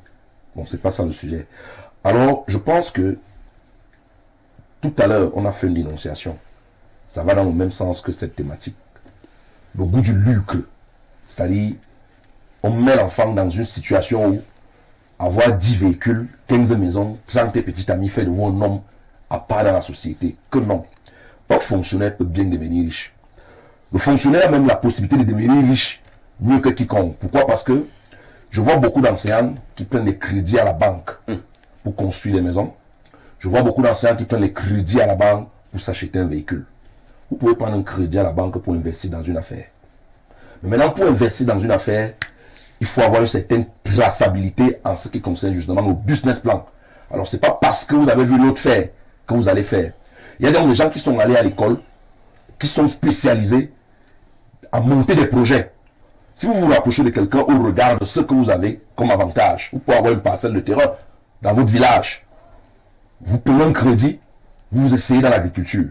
Ne dit-on pas qu'un hectare de manioc, c'est 1 million et lorsque vous avez vendu, c'est 4 millions. Ça peut se dire de manière banale, mais je pense que si on se rapproche de ceux qui sont par exemple allés, je dis n'importe quoi, à la FASA, ils peuvent nous apporter plus de détails dans cet exemple banal que j'ai pris. Malheureusement, nous avons un système de priorité. C'est-à-dire, quand quelqu'un priorise le véhicule que l'investissement, il est normal qu'il finisse sa vie à rembourser la dette. Parfois, vous partez rembourser le véhicule, mais il a fait l'accident depuis. Donc, il faut avoir une certaine traçabilité, une certaine lumière de la vie. Moi, je connais beaucoup d'enseignants qui, au-delà de leur salaire, vous disent, chaque année, il y a tel qui vient me faire vendre ses fascicules. Je vends un fascicule à 2500. J'ai 500 par fascicule, il a 2000. À partir de maintenant, puisque je suis informaticien, je vais concevoir mes fascicules et je vais commencer à les vendre. 2 ans plus tard, c'est un millionnaire. J'en ai vu. Donc moi, je pense que c'est chacun qui définit sa richesse en fonction non seulement de l'opportunité, comme Léo a dit, j'ai parlé d'une parcelle de terrain, ainsi de suite, et maintenant en fonction de ce qu'on veut être. Mais malheureusement, à la base, nous aimons la facilité. Mais il faut être clair, aucun être humain ne peut vivre rien qu'avec son salaire, même s'il touche 2 millions au mois. Parce que le rythme de vie augmente aussi en fonction des priorités que vous avez. Vous ne pouvez pas toucher 2 millions au mois, vous continuez à battre le pavé comme moi. Et quand vous aurez un véhicule, ça ne sera pas la calçade. Donc, il faut regarder donc ça à ce niveau. Beaucoup de gens aussi ont compris, c'est un fonctionnaire, qu'il fallait se sacrifier. C'est-à-dire qu'il préfère travailler toute sa vie, il n'a pas de véhicule, il prépare ses derniers jours, sa retraite. Il investit dans une affaire, quand il quitte la fonction publique, il tombe dans son affaire, il s'en sort. Donc moi je pense que ça dépend des priorités de tout un chacun. Mais sinon, tout le monde a la possibilité de devenir riche. Merci Arnaud. On va lire quelques messages. Bonjour à vous. Blériot, tu viens de me donner le conseil des conseils. Chapeau bas là-bas. Je savais. Oui, mais c'est comme Blériot a dit. Beaucoup ont expérimenté ça. Non, vous permettez. Allez-y. Monsieur Yada a donné le nom effet Ponzi. Je veux corriger. C'est une pyramide de Ponzi. Non, c'est pas une pyramide de Ponzi. Vous savez comment fonctionnent les banques? Quelqu'un obtient un agrément. Il dit qu'il a 100 millions. Et on lui donne un agrément pour ouvrir une banque. Ensuite, les gens viennent déposer leur argent chez lui. C'est avec votre argent que le banquier devient riche, vrai ou faux? Vrai. Et tout établissement financier perdure dès lors que les membres continuent de lui faire confiance. Donc l'un des éléments, M. Yada et autres, c'est qu'il faudrait que vous suscitiez de la confiance. Première chose. Deuxième chose, il faut de la rigueur. Parce que quand vous prenez l'argent des gens, si j'avais pris les 2 millions et j'étais allé m'acheter des vêtements et des chaussures, imaginant que j'aurais, je ne sais pas, un effet de grâce pour rembourser, est-ce que j'aurais eu cet effet de grâce? J'aurais perdu la crédibilité aux yeux de ces gens. J'aime vous dire que ces gens-là, qui ont fonctionné avec moi il y a 12 ou 13 ans, aujourd'hui, beaucoup sont riches, ont fonctionné avec moi dans d'autres affaires dont je ne parlerai pas ici. Vous devez conserver le capital confiance. L'argent qui n'est pas encore le vôtre n'est pas encore le vôtre. Le banquier ne fera jamais banqueroute tant qu'il ne confond pas son argent avec l'argent des autres. Mais il deviendra riche sur le dos des autres. D'ailleurs, on devient toujours riche sur le dos des autres. Alors, la personne qui a envoyé le message là, je vais lire tout le message, parce que la personne pensait que je ne vais pas lire. Je vais lire.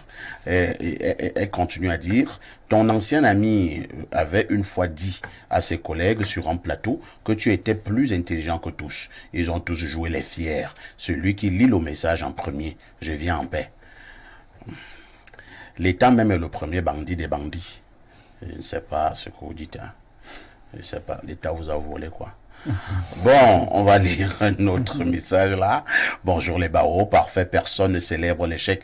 Oh non, vraiment, moi je lis, il y a les messages qui ont trait aux fonctionnaires, et avec les théories de Blériot. Le Blériot vient de donner une touche là, c'est un bandit au quartier. Autre message. Bonjour Perfecto, sac d'élégance ce matin. Bonjour Eyada, l'homme aux multiples vestes. Un bonjour spécial au consultant Blériot qui est très au niveau des panélistes dans tous les sujets, ce qui fait montre d'une culture générale hors norme. Il m'a impressionné hier par le mot latin respondere, qui veut dire responsabilité, et qui en plus est d'une élégance qui honore en prestige nos yeux sur Info TV. Ce message est juste pour remercier le dynamisme de l'homme de la célèbre émission Question Parfaite, qui devient ma nouvelle émission préférée. Merci Parfait d'avoir fait de Info TV notre chaîne préférée depuis ton arrivée. Merci de rendre attractive et envier la profession de journalisme. C'est ce Cameroun qu'on veut pour le futur. Des gens d'action dynamiques et efficaces. Bonne émission. C'est King de Yaoundé. Merci King. Un autre message ce matin. Rebonjour Parfait. Toutes mes félicitations pour ce que vous faites. Blériot a joué sur l'intelligence des autres. C'est difficile au Cameroun qu'un fonctionnaire qui vit rien que de son salaire soit riche. Mais qu'est-ce qu'on constate chez nous? Les fonctionnaires sont plus riches. Toutes les théories que Eyada donne là sont presque irréalisables. C'est Samuel qui envoie le message. Autre message ce matin. Bonjour, ma contribution à cette thématique est qu'un fonctionnaire doit-il être riche, car il y a plusieurs alternatives qui peuvent amener un fonctionnaire à devenir riche. Je chute un fonctionnaire, part à la banque et prête 2 millions, disons qu'il emprunte 2 millions, pas plus, il rentre stocker le foléré, car pendant la récolte, le sac est vendu à moins de 10 000. Au bout de 3 à 4 mois, un sac est revendu à 25 000. Donc, s'il a acheté 200 sacs avec les 2 millions, au bout de 4 mois, il va revendre à 5 millions. Donc, je préfère m'arrêter là. Oui, c'est ce que j'appelle l'intelligence pragmatique. Il y a des gens qui vont acheter les tissus de la journée mondiale de la femme, parfait ici. Ils achètent ça à la SICAM et ils les vendent à la veille de la journée mondiale de la femme quand c'est devenu impossible à acheter à la SICAM, en ajoutant 4 000 francs par tissu. Vous voyez, si le capital... Non, l'intelligence pragmatique, si vous ne l'avez pas, vous ne serez pas riche, de toutes les façons.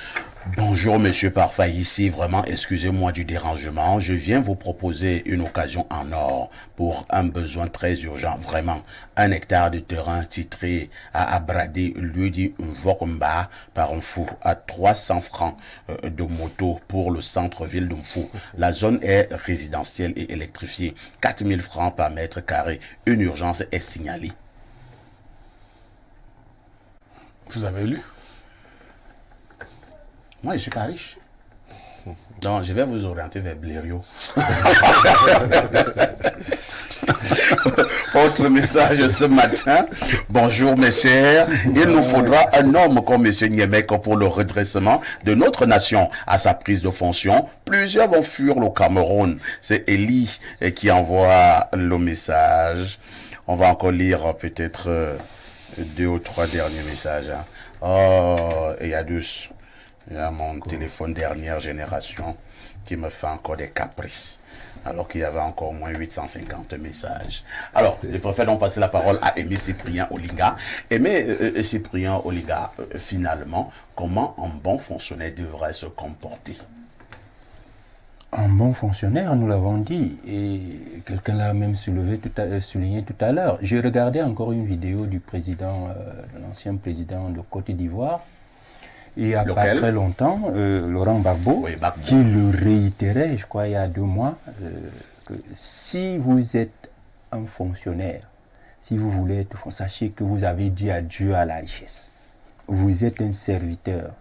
La fonction publique, c'est un sacerdoce. C'est un sacerdoce, c'est un choix. C'est pour ça que je disais que si vous voulez être riche, allez faire les affaires, c'est tout à fait normal. Et parce que tout ce que mon ami Blériot disait là, c'est normal, ça c'est les affaires. Vous êtes dans le monde des affaires, mais si vous voulez rester dans la fonction publique uniquement, vous ne serez jamais riche, sauf justement à déroger sur les règles qui feront justement que vous transformiez le service public en comptoir. Bon, parce que nous savons... C'est comme notre ami qui vient nous envoyer le message, là, notre ami du Nord. Vous allez à la banque, vous empruntez 2 millions de francs, vous achetez les sacs de folerie, et ainsi de suite, par rapport aux saisons et tout ça, vous pouvez revendre les mêmes sacs, ça vous fait 5 millions. Là, c'est les affaires, et c'est tout à fait normal. Et vous pouvez devenir riche à travers ces affaires. C'est ce que je suis en train de dire. Et c'est pour ça que je parlais de traçabilité. Un fonctionnaire qui peut vous dire que justement, moi, je suis devenu riche, parce que, à côté de mes activités professionnelles, je me suis lancé en prenant un petit crédit et voilà, je me suis lancé dans telle affaire. Il y a une traçabilité. J'ai créé un poulailler, voilà, une porcherie. à ce moment-là, sa richesse est traçable et il n'y a pas de scandale à ça. Mais si quelqu'un est là simplement, il était professeur de philosophie, c'est un exemple que je prends au hasard, hein. Il était professeur de philosophie il y a 3-4 ans, il n'avait même pas encore conçu au village. Mais curieusement, après 5 ans, on vous dit qu'il est milliardaire. Il est milliardaire, il a déjà 5 immeubles, il a 3 immeubles quelque part au-dessus. Il a des maisons en fou chez moi, alors que moi j'ai même pas de maison. Mais lui, il a des immeubles chez moi en fou. Il a des immeubles, je sais pas où, à Yaoundé, il en a et qui ont été dénombrés. Et on vous dit quand même que ce monsieur traîne, est l'un des fonctionnaires les plus riches. Alors qu'au départ, il n'était que prof de philo. Il ne peut pas nous dire qu'il a pris un crédit, c'est un problème. Et je crois que tout le monde sait de qui je veux parler. Donc, et ils sont nombreux comme ça. Non, moi je ne sais pas. Non, il y a des gens qui sont directeurs là où on gère les lignes et les 94 et je ne sais pas quoi encore. Et vous voyez ces problèmes, hein, sont des problèmes trop délicats. Non, moi je suis un révolutionnaire et je suis un homme politique. Je dois parler de tous les problèmes. Bon? D'ailleurs, c'est même des problèmes délicats. Vous n'avez pas peur de votre vie? Vous savez, un révolutionnaire, Sankara, s'il avait vraiment eu peur de sa vie, il n'aurait pas été utile à la nation burkinabé. Vous savez, jusqu'aujourd'hui, et même dans certaines grandes universités en Occident, on étudie le sankarisme. Donc, quand vous voulez, quand vous avez une grande vision pour votre pays, la première chose qu'il faut évacuer de votre esprit, c'est la peur de la mort. Merci beaucoup. Voilà. Pierre Blériot, Niamek, c'est vrai que Aimé Cyprien insiste, hein, si vous voulez être un fonctionnaire normal, qui ne vit de son salaire, vous ne pouvez pas devenir riche. Mais est-ce que c'est aussi bien de le dire comme ça? Il dit que même Gbagbo l'a réitéré l'autre jour. C'est donc si vous êtes fonctionnaire, ça, vous avez tourné le dos à la richesse. Non, vraiment. Est-ce que ça ne fait pas mal? Non, non, non. Est-ce qu'un fonctionnaire, lui, n'a pas de bonheur? Je suis d'avis que le fonctionnaire ne se serve pas de son poste pour s'enrichir. Voilà, c'est ça. Mais comme être humain, puisqu'il n'est pas que fonctionnaire, tout à fait. Il y a des fonctionnaires qui sont promoteurs des églises. Hein. Dans les églises, ça donne l'argent. Ben, ça donne de l'argent. Vous pensez que ça fait quoi? Ah bon? De lundi à pas une affaire de Dieu? Mais Dieu donne l'argent. Dieu, attends, il y a des fonctionnaires qui sont promoteurs de ces supermarchés de la foi. Et on va. Ah, supermarché de la foi. Oui. Donc, de lundi à vendredi, il est. Alors, et le week-end, il gère le supermarché de la foi. Et comme les gens sont. Non, je vous dis, si vous voulez devenir quelque chose, il faut déjà déterminer cette chose-là. Tout à fait. Moi, je n'ai jamais voulu être pauvre. Donc, je n'ai pas pensé à être pauvre. Vous voulez être riche, il faut déterminer ce que c'est que la richesse et faire en sorte de devenir riche. Tout le monde peut devenir riche. Stéphane Barga, est-ce que tout le monde peut devenir riche? Je pose la question d'une autre manière. Mais pourquoi d'autres tirent donc lamentablement le diable par la queue? C'est le système dans lequel ils ont été moulés. On vous a vendu un rêve, ici chez nous au Cameroun, que c'est le fonctionnaire qui est riche. Alors qu'à côté, et je salue Arnaud par rapport à la pertinence de son propos, au Nigeria, le fonctionnaire n'est rien. C'est l'homme d'affaires qui est respecté. Le fonctionnaire là-bas... Mais au Cameroun, par exemple, les fonctionnaires sont plus riches que les hommes d'affaires. Il faudrait donc changer de paradigme et enseigner à nos enfants que c'est l'entrepreneuriat qui est la porte de sortie, que ce n'est pas le fonctionnariat.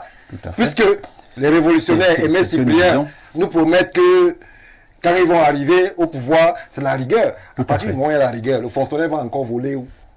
Ça veut dire que le fonctionnaire va tirer le diable par la queue et c'est que c'est l'entrepreneur qui désormais aura... Bon, peut-être qu'il ne tirera pas le diable par la queue, mais il vivra de manière décente, mais sans tout soit vu de manière ostentatoire. Tout à fait. C'est ça. Oui, ça dépend de à quel niveau on met les guillemets quand on parle de décence.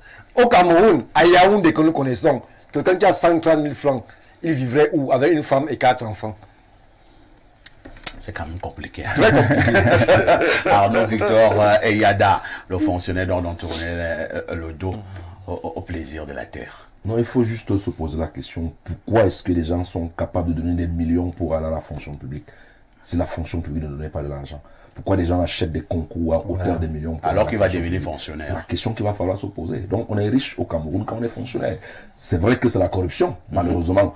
Et les fonctionnaires au Cameroun, c'est quoi? C'est quelqu'un qui peut fuir le travail quand il veut, personne ne l'inquiète. Il peut arriver en retard quand il veut, personne ne l'inquiète. Donc, et il est certain qu'après 25 jours, et ces gens qui fuient le travail, c'est eux le 24 à minuit, qui sont alignés devant les guichets. La plupart. Avec des cartes. Avec des cartes. Par contre, dans le privé, vous devez travailler de lundi à lundi, C'est parfois à des heures indues.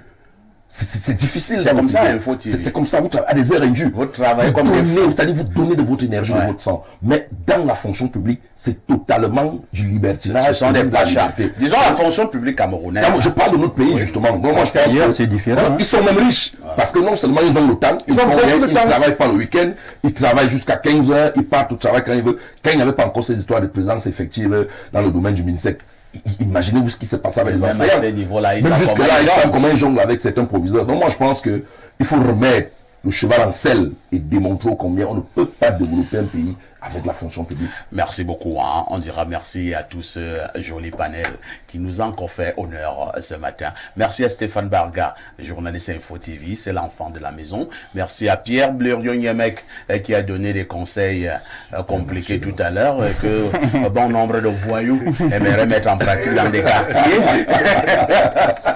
On dira merci à Aimé Cyprien Olinga, c'est le président du Front démocratique révolutionnaire. Merci à Arnaud Victor Eyada, notre invité permanent. Ne ratez pas le journal de 12h, le journal de la mi-journée sur Info TV, à 17h le grand soir, 19h le journal en anglais, 20h le journal en français. À 21h, vous allez retrouver Stéphane Barra avec tout son staff, avec Patrick Sapak et les autres, dans le cadre du programme Tulinda Africa. La rediffusion de ce programme, c'est tous les soirs à partir de 22h30. Mais en attendant, dans une trentaine de minutes, vous retrouverez les plus belles filles de la Terre. On les appelle sur Info TV, les Amazones. C'est à partir de 12h30.